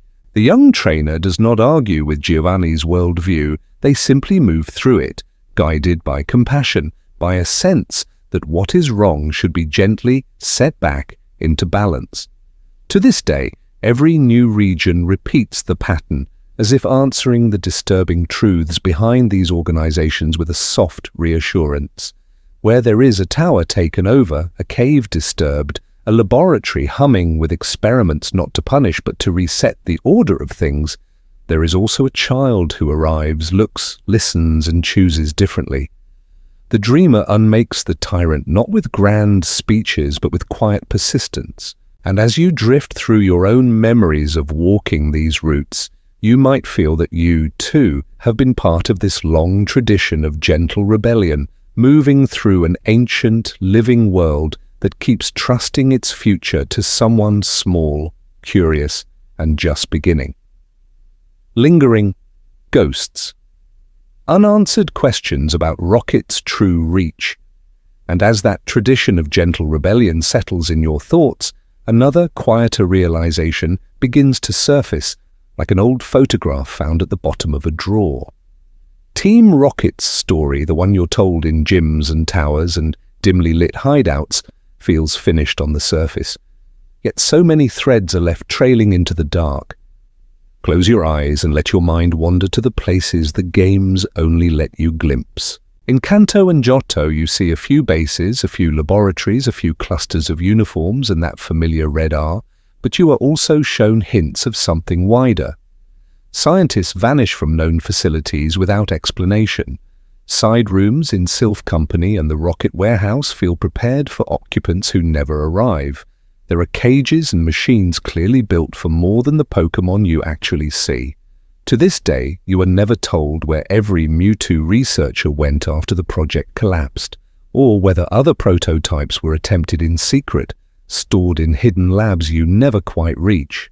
When you hear of the red Gyarados at the Lake of Rage forced into its strange form by a signal humming through the air, you are told this is a rocket scheme, but you are not told how many other lakes, other quiet corners of the world, were tested first. Somewhere, a Magikarp that never evolved may still carry a faint memory of that painful frequency. Tonight, we're drifting into the empty buildings the games leave standing without comment. An abandoned laboratory on a remote island, its computers still warm, its notes half saved. A locked door in the back of an otherwise ordinary office, never opened in your journey, yet clearly modelled with care. A warehouse in the Sevii Islands cleared of contraband, but with shipping records that do not match the crates you actually see.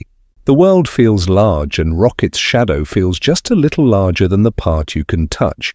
This isn't the journey of a champion, but of a dreamer tracing patterns in the gaps. You notice rare Pokémon incidents that echo Rocket methods, yet are never clearly named.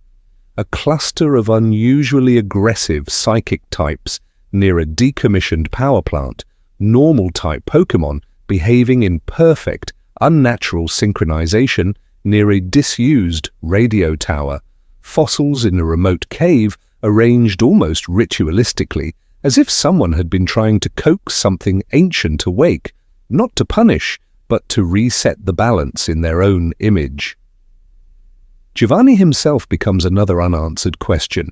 He resigns, he disappears, and the world moves on politely, yet you never learn who funded him in the beginning or how far his network truly reached. In a world this interconnected, where information and Pokeballs cross oceans with ease, could an organization so deeply rooted really be dismantled in a single season of your journey? As you drift towards sleep, you can almost imagine a forgotten town at the edge of the map, its Pokémon Center light still glowing softly. Dust lies thick over a basement staircase, and behind one last locked door, a crate sits waiting, its paint chipped, its logo faded. But if you brushed the dust away, you might still see the outline of a red R, patient in the quiet, as if the story has not quite ended after all. Beneath the badges, what Team Rocket reveals about the Pokémon world. In that dim basement with the faded red R, you can feel how far Team Rocket's shadow reaches, even when no one is speaking their name.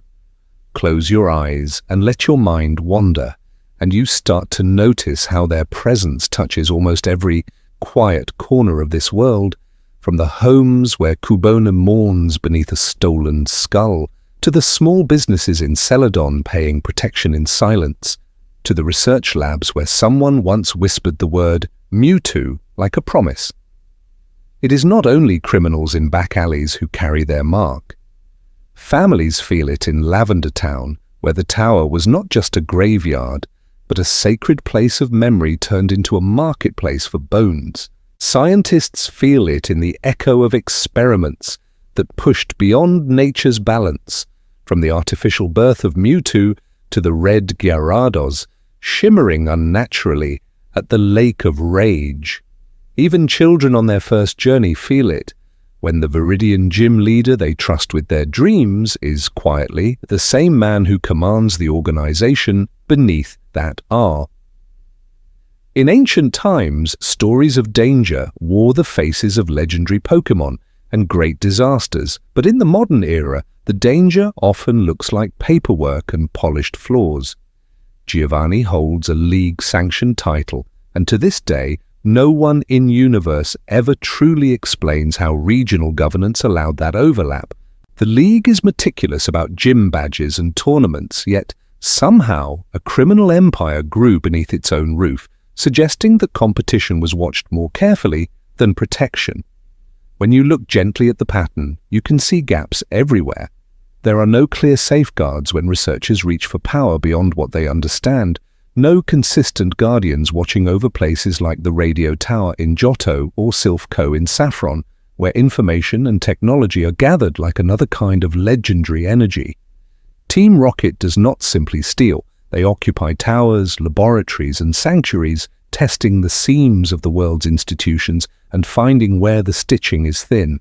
On the surface, the Pokémon world is soft and inviting. Gym challenges, seasonal festivals, sleepy towns with lanterns glowing in the mist. This isn't the journey of a champion, but of a dreamer wandering through a gentle myth meeting companions and sharing quiet moments by rivers and forests. Yet beneath that surface is a quieter current of control and exploitation of people who see Pokémon not as partners in a shared story, but as resources to be arranged, bought, and engineered. Tonight we're drifting into a realization that understanding Team Rocket is not just about condemning one group of people in black uniforms. It is about seeing that this world, like ours, is a place where light and shadow coexist, where kindness and greed can live in the same city block, sometimes in the same person. Giovanni can be a gym leader and a kingpin, a scientist can be a healer and a maker of weapons. A tower can be both a memorial and a marketplace. As you rest in this thought, the world of Pokémon feels a little more real, and perhaps a little more fragile. The red R in the dust is not only a warning, but a reminder that every gentle myth has its fractures. In the next part of our story, we'll step back even further and watch how these fractures appear again and again in other regions and other legends, shaping a world that is always trying to find its way back to balance. Gathering the threads, what Team Rocket really was, so now as those fractures in the world of Pokémon glimmer faintly in your memory, you can let the pace slow again. Close your eyes and let your mind wander, not forward, but gently backward as we begin gathering all the scattered threads of Team Rocket's story and lay them out in a quieter light. Team Rocket did not arrive in this world as the loud emblem you know, stamped on banners and painted on doors. It began as something smaller, almost ordinary, a loose circle of opportunists who realized slowly that a stolen Pokémon was worth more than a stolen coin, and that fear could be more reliable than any contract. In those early days, there were no grand laboratories, no radio towers, just the simple discovery that organized control over people and Pokémon could bend a town and then a region out of its usual balance. Into that small, shadowed space stepped Giovanni. On the surface, he was a gym leader, a pillar of Kanto, trusted with the dreams of children who walked into Viridian Gym seeking recognition. Beneath that quiet exterior, his charisma and discipline turned a scattered group into an organization with ranks, uniforms, and bases woven through the map like hidden routes. This wasn't random theft anymore, it was schedules, long-term plans, and a patient, almost methodical reshaping of the world. Tonight, we're drifting into that deeper layer where money stops being the destination and becomes the fuel. For Giovanni, profit was a tool, not a goal. The coins and assets gathered from casinos and schemes were poured into experiments and influenced, into places like the facility that would give rise to Mewtwo, a being crafted from the ancient myth of Mew itself. In Johto, the forced evolution of Magikarp into the red Gyarados showed the same logic at work. Money transmuted into power, nature pressed into unnatural forms. As you remember Lavender Town, you can feel how far this went. The tower there was never a bank. It was a resting place, a quiet monument to grief and memory. Yet Team Rocket climbed its floors to harvest Cubone skulls and to claim the tower's symbolic height, willing to disturb even the gentle sleep of the departed if it meant another layer of control. To this day, that story feels less like a simple crime and more like an attempt to bend reality's softer rules. Seen from above, Team Rocket becomes a lens on human nature itself, our urge to categorize, to control, to decide which lives are useful and which can be treated as expendable resources. This isn't the journey of a champion, but of a dreamer turned inward, tracing a shadow version of the trainer's path, where you are taught to catch Pokémon, to bond, to grow, and to share your story. Rocket's path is to claim, to weaponize, to own. And now we begin to turn from narrative to reflection. We have followed what Team Rocket did. Soon, we will ask what their existence says about this world, and about us, watching from the quiet safety of our rooms. Let's begin at the very beginning of that question, and let the story descend gently toward its final, thoughtful rest. Beyond money, the ideology of control and order. So when we turn from action to intention, the picture of Team Rocket grows quieter and somehow more unsettling. Close your eyes and let your mind wander, and imagine their coins and casinos, their tolls and ransoms, as nothing more than tools laid neatly on a table. Money was their language, yes, but not their dream. The deeper story is an obsession with control, with order imposed from above, like a net drawn over an entire world. In their shadowed offices and hidden bases, they did not simply count profits, they measured influence. They wanted control over ecosystems, over markets, over information itself, and over the destinies of trainers and Pokémon who would never even learn their names. This isn't the journey of a champion, but of a dreamer who watches from afar as strings are pulled in quiet rooms, far from the bright lights of a league match. You can see that obsession most clearly in their fixation on rare and powerful Pokémon. On the surface, a captured Dratini or a stolen fossil might look like merchandise, another item to sell, but if they owned the strongest beings, they owned the future. To this day, the story of Mewtwo lingers as their clearest confession, a being crafted not simply to be sold, but to answer to no one except its creators, to tilt the balance of nature and of time toward a single human will. The Red Gyarados in Johto tells a similar, gentle but chilling myth. By forcing evolution in the quiet waters of Lake of Rage, rocket scientists tried to rewrite the rules that had guided Magikarp for ages.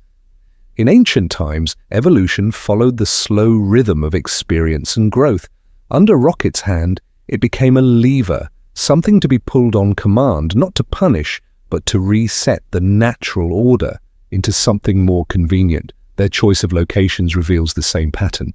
Game corners, where money and attention flow in secret currents. Research labs, where new knowledge first appears. Power plants, where the lights of cities depend on unseen generators. Radio towers and communication hubs like the one in Goldenrod, where voices drift through the air and shape what people believe. They did not always need open threats. A quiet presence in these places was enough to bend the arc of daily life. At the center of this web stood Giovanni, calm and composed, a gym leader whose very role was to test and organize. His leadership style was a mirror of Rocket ideology. Calculated, a few steps ahead, preferring systems and structures over chaos. Where other groups like Team Skull or even Aqua and Magma move with emotion, with visible turbulence, Rocket moves like paperwork in a locked drawer, dangerous because it feels so ordinary. Tonight, we're drifting into a gentler but more unsettling thought. That Team Rocket embodies a fear found in many worlds, fictional and real. The fear of a small group quietly deciding what is best for everyone else without consent. Imagine a Kanto where they had fully succeeded, where gyms were quietly compromised, the league softly influenced, research guided along certain paths, every major decision passing invisibly through Giovanni's unseen hand. And then imagine this, Giovanni disappears, the logo fades from walls, and yet the idea of orderly control does not fall asleep with him. It simply learns new names, new uniforms, new myths. In the next part of our story, we will follow how that same cold dream of control rises again, wearing different masks, in teams that claim to save nature, to free Pokémon, or to perfect humanity itself. Giovanni's double life, regret, disappearance, and quiet redemption. Giovanni sits at the center of that dream, like a shadowed pillar, and his story is quieter than people remember. By day, he is the Viridian gym leader, the final guardian of Kanto's official path, a man trusted with the dreams of children who come seeking badges and recognition. By night, he is the rocket boss, speaking in hidden rooms, sending orders into the dark, shaping a different kind of world entirely. In that double life, there is a strange tension, almost like a held breath. The same hand that signs league paperwork also signs off on experiments with Mewtwo and missions to Lavender's sacred tower. The same man who watches young trainers learn about trust and companionship also commands an organization that treats Pokémon as pieces on a board. It is not a clash of two different people, but of two stories he tells himself about power and responsibility. His gym reflects that inner landscape.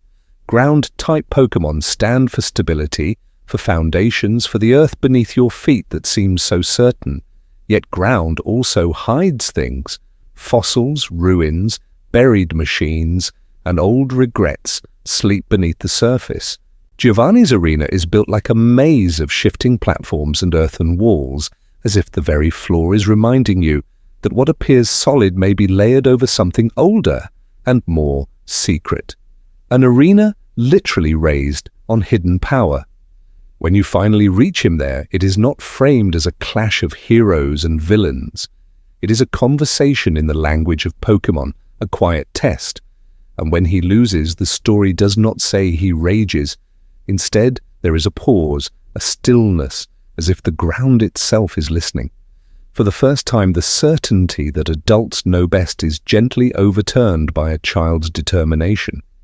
This isn't the journey of a champion, but of a dreamer who believes in a kinder balance. In that moment, Giovanni disbands Team Rocket, and not with a dramatic collapse, but with a few simple words and the soft sound of a worldview cracking. To this day, the games never truly show him punished. Instead, he vanishes. No trial, no public reckoning, only absence. It feels less like a defeat and more like self-exile, as if he steps away from both gym and organization to walk alone with his thoughts. Side stories and subtle lines hint that he is more than a one-note villain. There is pride in his strength, disappointment in his followers, and, hidden between words, a faint sense that he knows he has gone too far. You can almost imagine that in ancient times he would have been a warlord seeking order, convinced that firm control would protect people from chaos.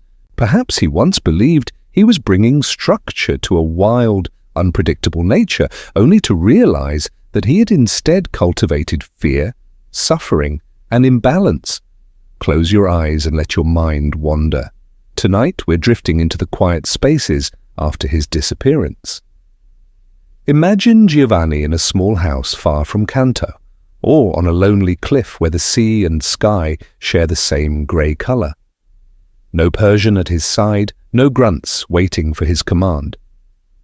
Just the wind, the earth, and the distant echo of news reports about new teams with new symbols and new slogans.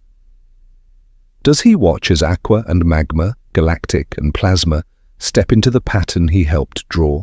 Does he see their plans to rewrite oceans, continents, and even the fabric of time and space, and wonder if his own dream of control planted the first seed? In that silence, his presence becomes almost ghostly, a reminder that some leaders do not fall in public. They simply walk off stage and leave the world to live with what they set in motion. As you drift deeper into this story, let Giovanni's arc rest in your thoughts as a gentle cautionary tale. Ambition can begin as a desire for order, for safety, for strength, and still slide, grain by grain, into something colder. Once certain lines are crossed, turning back is not to punish but to reset, to step away and listen to the quiet.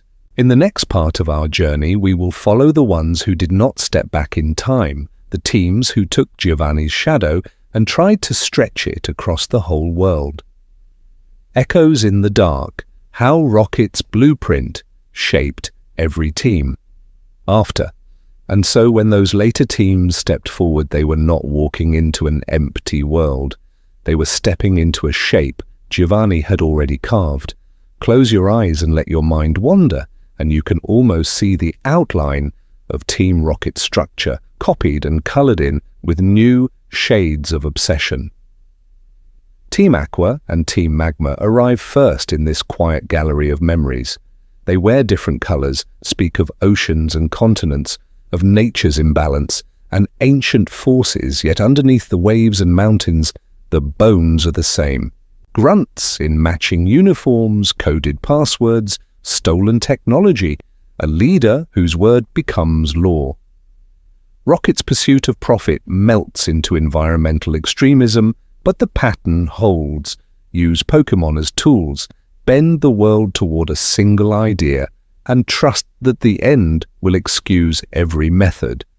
Tonight we're drifting into colder skies as Team Galactic appears, almost serene. Where Rocket sought control of regions and markets, Cyrus lifts his gaze to time and to space themselves. He studies Dialga and Palkia not as sacred beings but as instruments for a universal reset. The desire that once led Rocket to rewrite the rules of crime becomes, in Galactic's hands, a desire to rewrite reality, not to punish, but to reset the cosmos into a silent, ordered world without emotion. Then, in Unova, the echo shifts again.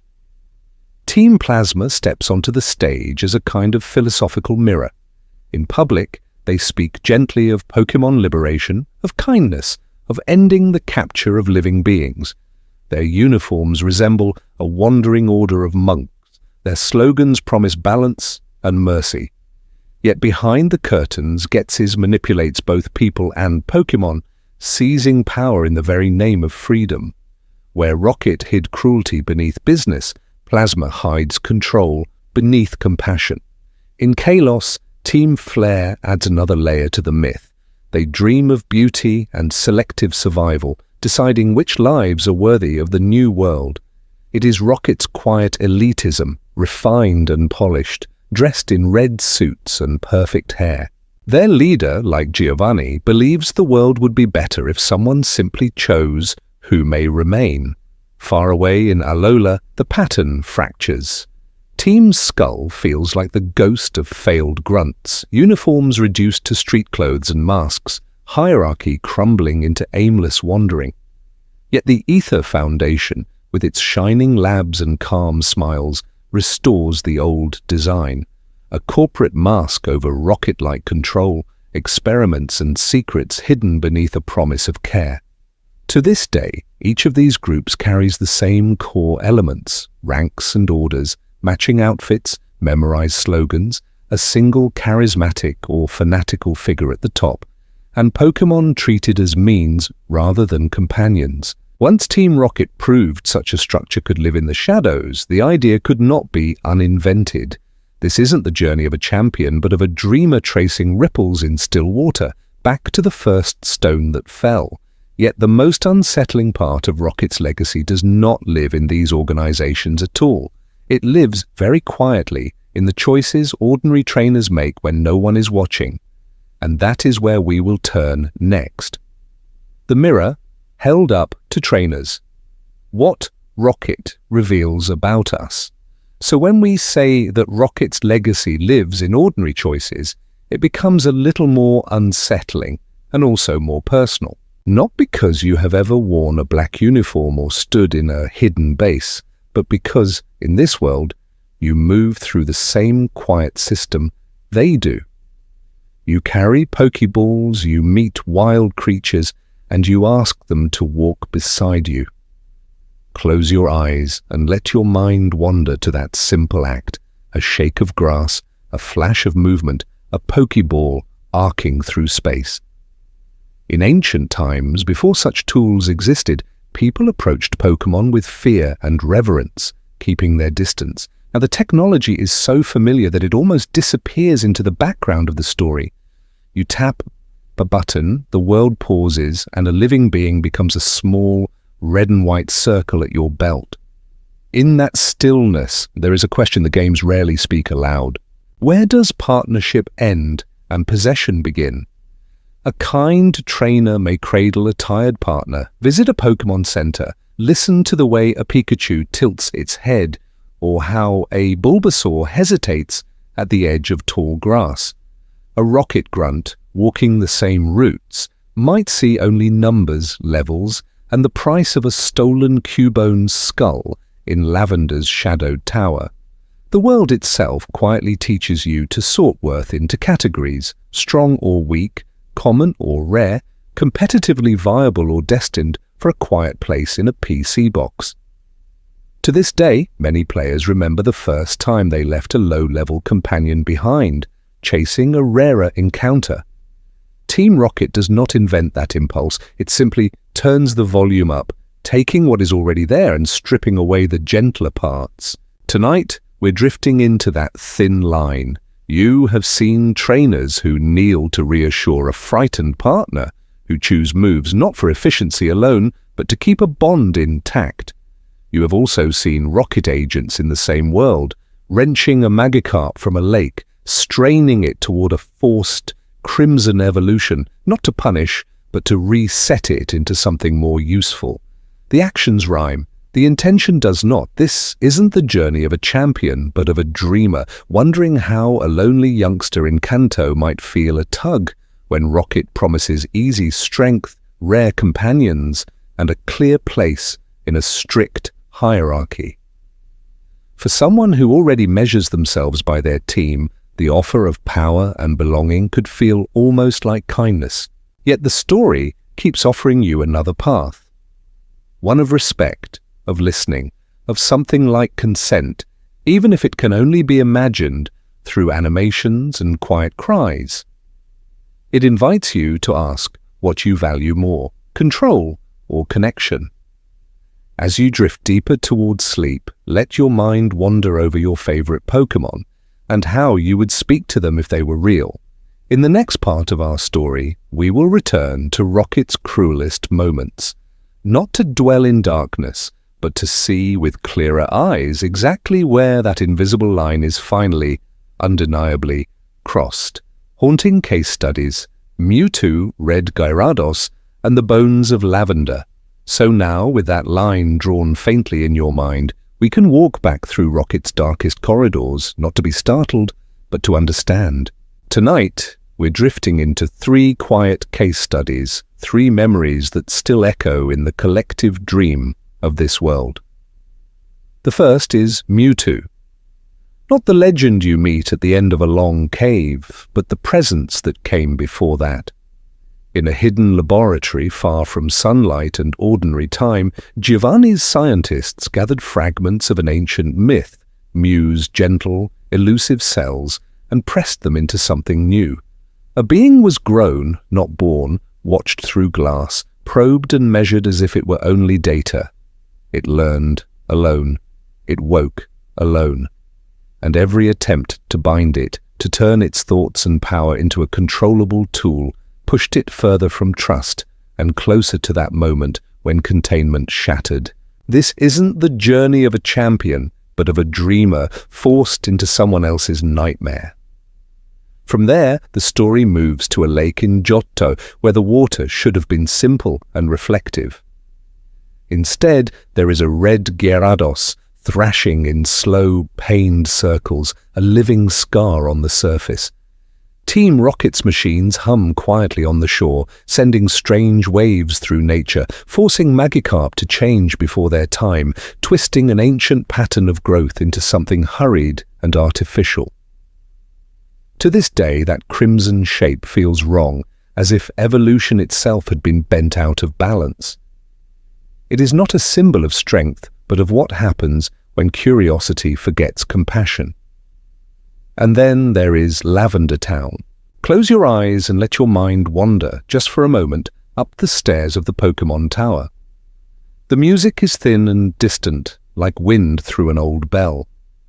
You remember the Cubone, a small, lonely creature wearing its mother's skull, a literal monument to loss, resting where comfort should have been. In ancient times, towers were built to honor the dead. Here, Rocket turned one into a workplace, hunting Marowak for their bones, disturbing the resting place of countless companions. The ghost of a single mother unable to move on becomes the quiet protest of an entire graveyard.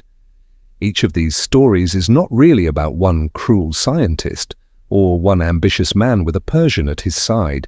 They are about a system that sees living minds and hearts as interchangeable pieces in a larger engine of control. Giovanni signs a paper in an office, a technician flips a switch in a lab, and somewhere else a lake is stained red. A psychic child breaks its chains, a tower fills with restless spirits. Yet even here there is resilience. Mewtwo escapes and, in some tellings, begins to search for meaning beyond what humans showed it. The red Gyarados can be calmed, guided by a patient trainer who sees more than a curiosity. The spirits in lavender, once the disturbance is ended, grow quiet again, the tower returning to a place of prayer instead of profit. Memory does not disappear, but it softens at the edges. These moments linger with you.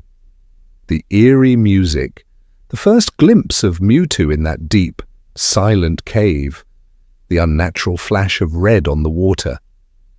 They were designed, in their own way, to make you pause, to feel a gentle discomfort, and to ask what it costs when ambition runs ahead of empathy. As we step out of this dim museum of memories and back into the wider world, keep that feeling with you, because in the next part of our story, we will look at how Giovanni's dream did not end with him, but echoed forward into new groups, new schemes, and new tests of what kind of world humans and Pokémon will share. A world that learned how regions quietly adapted after Rocket. As we leave Giovanni's museum of memories behind, the world outside feels a little different, even if the colors are the same. Close your eyes and let your mind wander, and you can almost sense it, a quiet resolve settling over the regions, as if the land itself had learned from the shadow that passed through it. On the surface, life goes on. Children still receive their first partner at the edge of town. Pokeballs still gleam behind Pokemark counters, and the sky over Kanto is still the same soft blue. Yet after Team Rocket's rise and fall, something subtle shifts. People begin to understand that organized cruelty is not just a strange story from one corner of the map, but a pattern that can return if no one is watching. In ancient times, myths warned of great powers misused, of weapons that drained forests and towers that pierced the heavens, not to punish, but to reset those who forgot balance. In the modern age, that warning takes a quieter form. Research labs start to feel just a little more guarded. Doors that once stayed open late into the night now hum with security locks. Fossil machines in places like Cinnabar and Oreburgh are no longer just curiosities. You can imagine unseen committees asking who should be allowed to wake ancient creatures and why. Professors too seem to change. This isn't the journey of a champion, but of a dreamer, noticing how the kindly researchers you meet become more careful about what they share. Data on legendary and mythical Pokémon, on creatures like Mew, on strange radio signals that once enraged a lake of Magikarp, is no longer spoken of so freely. To this day, you can feel a gentle hesitation when they mention certain names, as if they remember that someone like Giovanni might be listening. The Pokémon League and the gym system also grow a shade more watchful. Once, a man could stand in Viridian City as both gym leader and rocket boss, trusted with the hopes of young trainers while he twisted the world beneath their feet. After that, you can almost sense unspoken rules forming, stricter checks, quiet observations, an eye kept on anyone whose loyalty seems divided between the arena and the shadows. Around you, the institutions of this world slowly knit themselves together. More formal police forces patrol the roads. International groups begin to appear in later regions, coordinating when rumors of new teams, Aqua, Magma, Galactic, Plasma, Flare, start to drift across the sea. Champions no longer remain distant figures on mountain tops. They descend into the story itself, stepping in when the balance of nature trembles. And all the while, ordinary people learn in their own gentle way. Young trainers grow up on cautionary tales told in warm living rooms, stories of Rocket in Lavender's tower, of strange machines in lakes, of towers seized for desperate broadcasts. Rumors travel faster than any official report, weaving a soft net of awareness. Tonight we're drifting into a world that has not become grim, only a little more awake. Every Nurse Joy who looks twice at a nervous stranger, every clerk who notices an odd request for rare items, every gym trainer who wonders about the true goal of a challenger carries a faint memory of Rocket's shadow. Not fear, just a kind of shared wisdom earned the hard way. Yet even with tighter systems and watchful eyes, the deepest legacy of Team Rocket may not live in locks or laws at all, but in something far more fragile and far more enduring, the stories people tell when the lights are low and the past feels very close. Stories around the campfire, Rocket as myth and memory. So now, as the rules tighten and the league grows ever more careful, the memory of Team Rocket slips into a different kind of power, the power of a quiet story, told when the world has gone dim for the night. Close your eyes and let your mind wander to a small campsite on the edge of Kanto, the fire low, the stars patient overhead, and a circle of trainers leaning in just a little closer. An older trainer sits with their back to a worn travel pack, their voice low and even, as if they're trying not to disturb the sleeping Pidgey in the nearby trees. They speak of the days when men in black uniforms haunted the game corner, when the laughter around those slot machines hid stairways that sank into the earth, and of long, fluorescent corridors in Sylph Co., where executives walked very quickly and did not ask questions. To this day, younger trainers hear these tales as if they were ghost stories, half-remembered shadows from a more dangerous time. Around the fire, the stories grow stranger, softer at the edges. Someone mentions the Mewtwo rumor, the whispered idea that Rocket once tried to trap the DNA of a mythical being and give it shape, not to punish, but to reset the balance of power in their favor. Another voice drifts in with the red Gyarados, a lake turned restless by signals no one could see. Or Lavender Town, where they say Rocket uniforms once moved among the graves, turning Cubone skulls into profit, while a restless spirit cried out from the tower. Each retelling is a little less precise and a little more symbolic, as if the world itself is turning facts into myth. In some towns, parents do not need to explain all the details. They simply murmur, "Don't end up like Team Rocket," when a child grips too tightly to their coins, or speaks carelessly about forcing a Pokémon to obey. The phrase becomes a gentle warning about greed and cruelty, about the temptation to see living partners as tools rather than companions sharing the same path through time and space. Giovanni, in these campfire stories, is no longer just the Viridian gym leader or even the man behind the radio tower and the game corner. Over the years, he becomes a shadowy figure in children's imaginations, less a person and more a symbol of ambition that wandered too far from nature's quiet balance. This isn't the journey of a champion, but of a dreamer trying to understand how someone trusted with badges could also command experiments in hidden labs. Later, villain teams are folded into the same gentle myth. Around the flames, someone shakes their head and says, "They're just like those old rockets," even if the details of Aqua's seas, Magma's land, or galactic sky have blurred together. The specifics fade, but the feeling remains. Whenever people reach too far, the world remembers. Tonight, we're drifting into the way that memory becomes a kind of healing. In ancient times, people told stories of floods and fires to carry their fears without reliving every moment.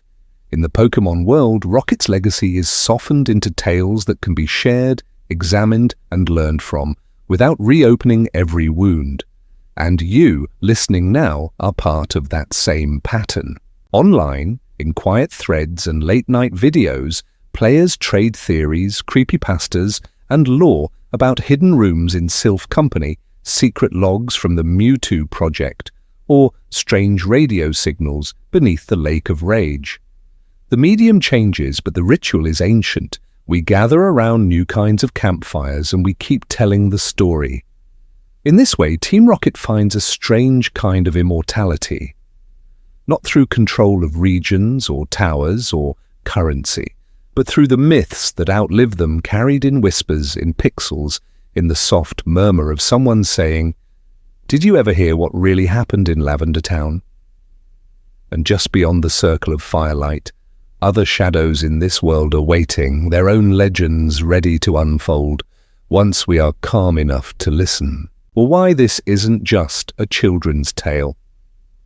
Thematic weight of Team Rocket.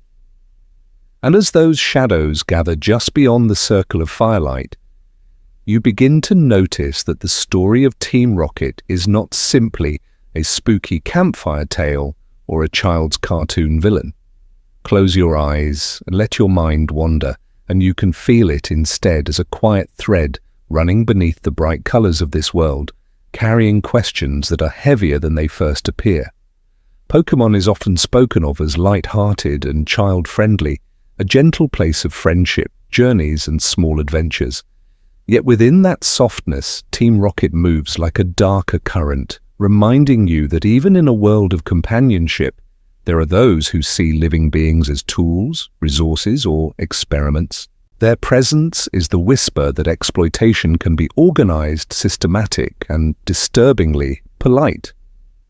When Rocket invades Pokémon Tower in Lavender Town, they are not there for coins or treasure. They are there for Cubone skulls, for control of a sacred resting place, for ownership of memory itself. In that single, quiet storyline, the games ask you to notice something profound. These Pokémon have grief, history, and bonds, and someone is willing to profit from that pain. Without ever raising its voice, the story presses you to consider consent, autonomy, and what it means to treat a creature with feelings as mere stock. The same questions echo through their experiments. In ancient times of this franchise's lore, in laboratories hidden behind sliding doors, rocket scientists reached toward Mewtwo, toward the forced evolution of the red Gyarados, toward chemical signals poured into the airwaves. These are not just plot devices, they are gentle reflections of real-world anxieties about unethical science, about corporations that stretch their influence into nature itself, about the commodification of anything that breathes or remembers. Notice how rarely the games lecture you. There is no long speech about bioethics, no formal lesson about corporate overreach. Instead, you walk through abandoned labs and hear the soft hum of machines. You meet a frightened Marowak spirit. You see Magikarp suffering in a hidden lake. This isn't the journey of a champion, but of a dreamer who is quietly shown consequences and then asked, wordlessly, to intervene. That restraint is a kind of respect. Children and adults alike can feel that something is deeply wrong, even if they do not yet have the language of systems and power. To this day, many players remember the unease of Lavender Town's music, or the shock of realizing that a trusted gym leader, Giovanni, was also the architect of so much harm. The feeling lingers long after the screen goes dark. Stories we meet when we are young have a way of settling into the foundations of our sense of right and wrong.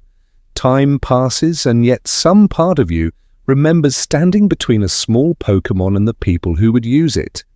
Team Rocket's presence turns Pokémon from a simple adventure into a world where choices matter, where power can bend toward cruelty, and where kindness becomes an active, deliberate stance, not to punish, but to reset the balance in a quiet, wounded corner of this universe.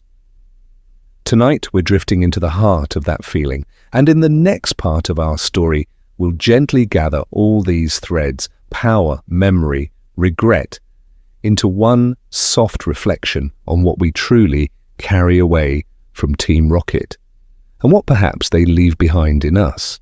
Gathering the lessons. What we carry from Rocket's shadow.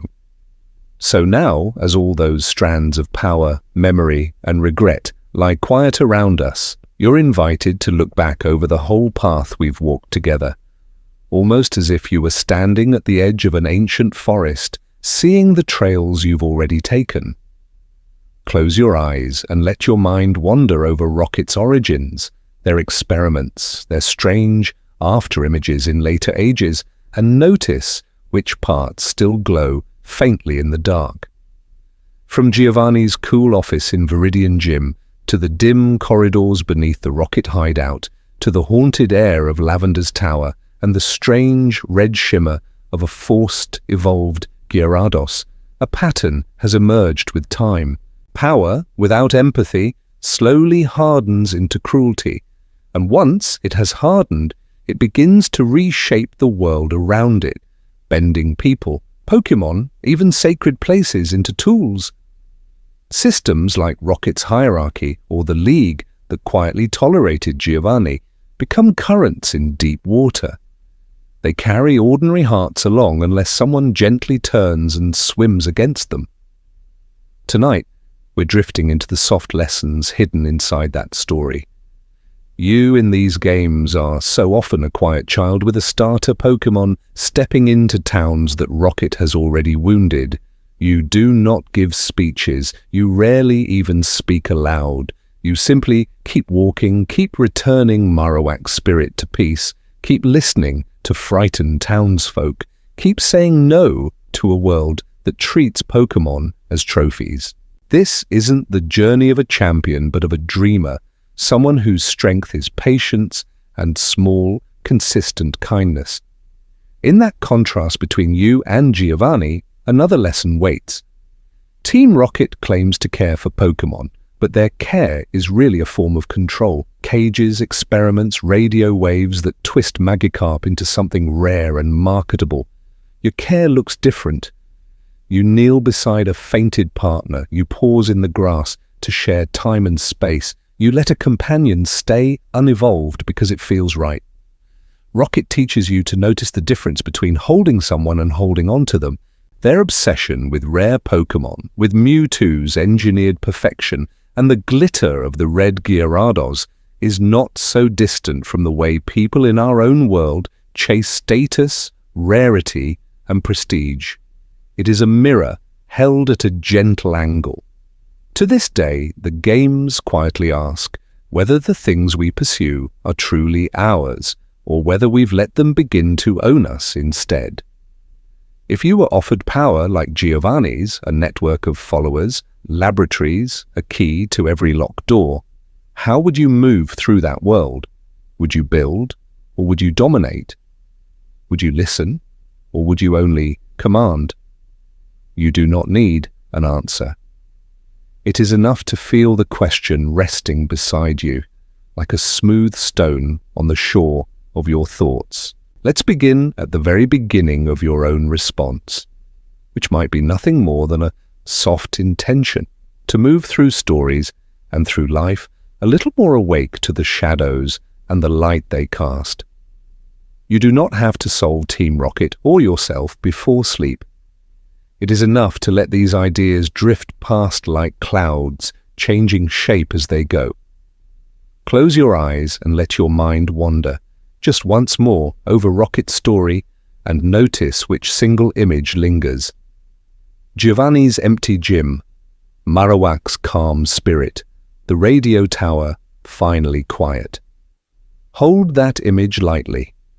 In the next part of our journey, we'll follow that lingering feeling outward into the wider world of trainers, legends, and the gentle futures that might grow from these old, troubled roots.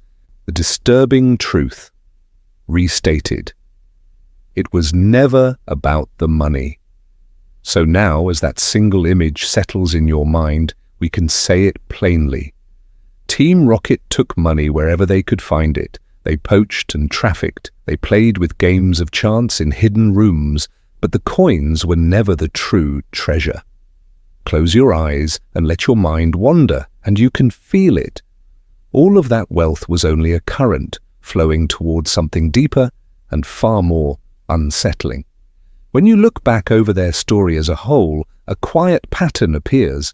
They did not simply empty wallets, they reached for the rarest and most powerful Pokémon they could touch, like Mewtwo in the shadows of their laboratories, or the red Gyarados stirred into existence by forced radio signals.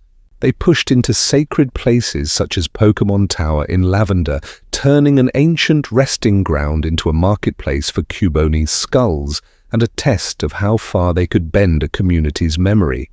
They slipped into the radio tower in Johto, not to snatch loose change, but to seize a voice that could echo over an entire region. Each of these moments is less about greed and more about reshaping the world's balance of power. In that light, money becomes something simpler, almost mundane.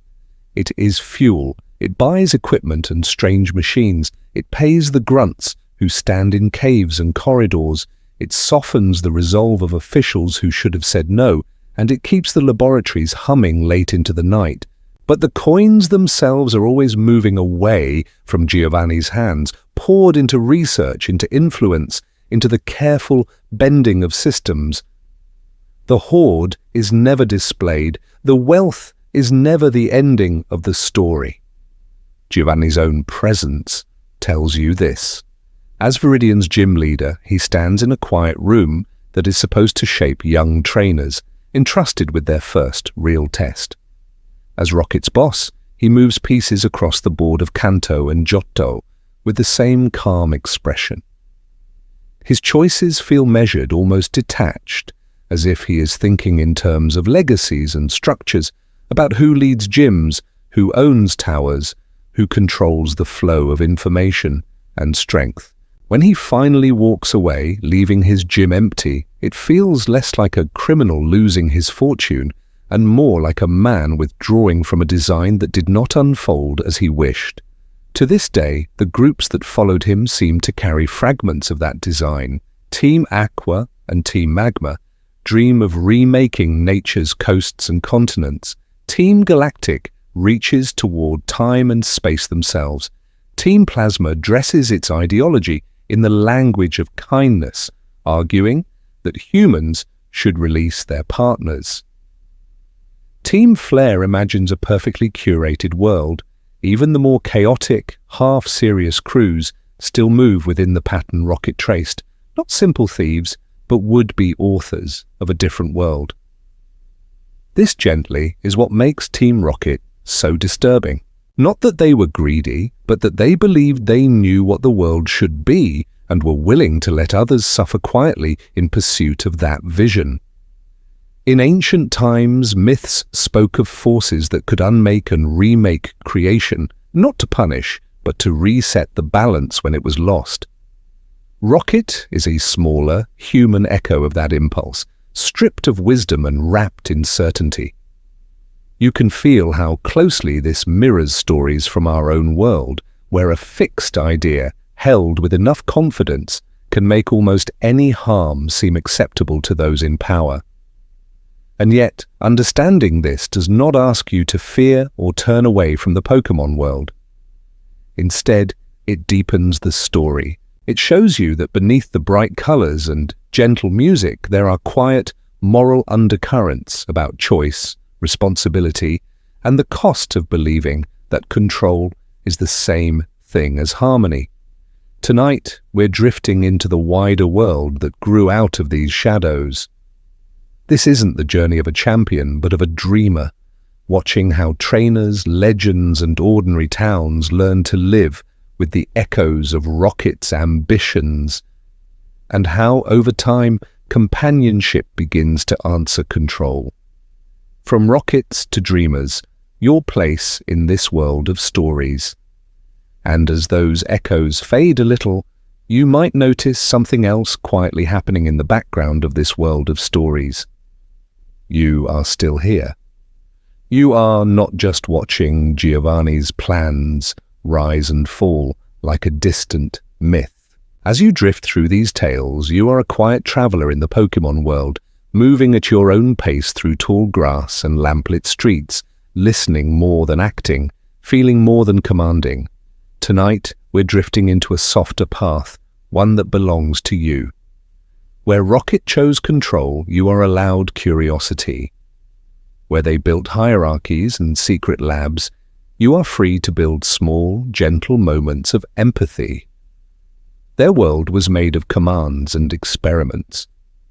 Yours can be made of questions, of wonder, of the simple act of walking beside a companion and noticing how the sky changes color with time.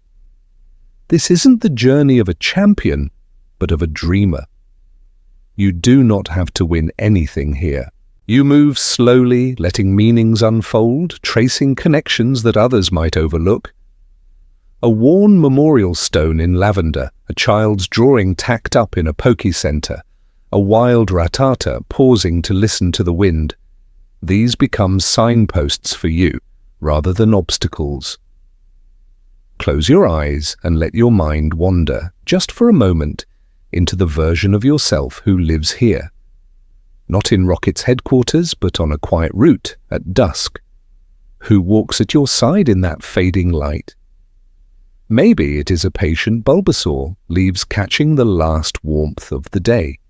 Maybe it is an Eevee, curious and undecided, mirroring your own open possibilities. Maybe it is something unexpected, a Pokémon you once overlooked, now given a place of honor. As you walk with them in your imagination, notice what values guide your steps. Do you stop to help a lost child back to town, or sit by a river just to listen to the water and the distant call of Wingull? Do you choose to train for strength, or for understanding, or simply for the comfort of never traveling alone? In this quiet inner Kanto, Johto, or Sinnoh, you are already shaping what kind of world you wish to help create. To this day, every time you decide which stories to cherish and which to let go, you are arranging the emotional landscape of the Pokémon world inside you. When you remember Cubone not as a tool for profit, but as a small, grieving creature that deserves peace, you are gently rewriting Rocket's ledger. When you think of the red Gyarados not as a successful experiment, but as a warning about imbalance, you are choosing meaning over machinery. Every time you reject Rocket's worldview, every time you value a bond over a statistic, or a story over a strategy, you are quietly answering the question they posed about what power is for. You say, without needing words, that companionship is not weakness, that gentleness is not failure. Even here, in a fictional universe, choosing kindness and reflection matters, because it changes how your heart moves through both worlds. If your thoughts blur, that is all right. You do not need to analyze every myth or remember every name. It is enough to rest in the feeling of walking through nature at twilight, your partner at your side, knowing that you belong here as a listener, a keeper of small, important memories. In ancient times, legends held the world in balance. Now, in a very quiet way, you help keep that balance alive in story. So let your steps slow, your breathing soften, and your mind drift along that path far from Rocket's shadow, toward whatever gentle place calls you next. A gentle call to adventure, how to explore this lore on your own. And if, someday soon or far from now, you feel that gentle pull again, you can follow it back into this world in your own way, at your own pace. This isn't the journey of a champion, but of a dreamer, and dreamers are never late. They arrive exactly when their heart is ready to wander. When you wake, or simply when a quiet afternoon opens in front of you, you might return to those old cartridges or remakes, the ones that still hum softly with memory. Close your eyes and let your mind wander for a moment, and imagine starting a new file in Kanto or Johto, not to win, but to notice. You could walk through Celadon's back alleys or the corners of Sylph Company and pay attention to where Rocket lingers at the edge of the map, half hidden in doorways and stairwells. You may find yourself in Lavender Town again, standing among the digital incense of Pokémon Tower, or climbing the radio tower in Goldenrod, and suddenly see them differently, as places of memory and message that Rocket tried to bend. To this day, their presence in those towers feels less like simple mischief and more like a quiet attempt to rewrite what the world is allowed to remember. If you ever feel curious, you could open a Pokédex entry and read it as if it were an ancient tablet, a little myth etched into a glowing screen. The stories of Cuboni's grief, of a restless ghost Marowak, of a red Gyarados forced into a new shape, all become fragments of Rocket's shadow. In-game books on dusty shelves, research notes in labs, offhand comments from NPCs in white coats or dark uniforms. Each one can be a small clue, a whisper of experiments and consequences that the world would rather keep politely in the background. There is also a wider constellation of dreamers out there, tracing these same threads. When you feel like it, you might drift through long-form videos, lore essays, or soft-spoken discussions that turn Rocket's story over in the light, sharing theories about Giovanni's regrets, or how later groups like Galactic and Plasma echo his blueprint. None of this needs to be urgent. It can simply be another way of listening to the same old myth through different voices. And if your hands ever itch to create, you could answer this story with one of your own. Perhaps you write a small scene where Giovanni truly walks away and keeps walking, or sketch an alternate timeline where Rocket's dream of control actually succeeds, and the world must find a new balance. You might imagine a future where a child in some distant region uncovers the last Rocket hideout, not to punish, but to reset, and to decide what should be remembered. All of that can wait. For now, these ideas can float at the edge of your consciousness like distant stars, present but not demanding, part of a sky you can always look up to when you choose. The real treasure here is not the trivia you keep, but the feelings that linger, questions about power, kindness, about how humans and Pokémon share a fragile, living story. If you ever wish to wander further, this channel will be here like an open door at twilight, ready with more quiet journeys into lore and legend. You can step through whenever you're ready, or simply know it is there, while you drift a little deeper into sleep,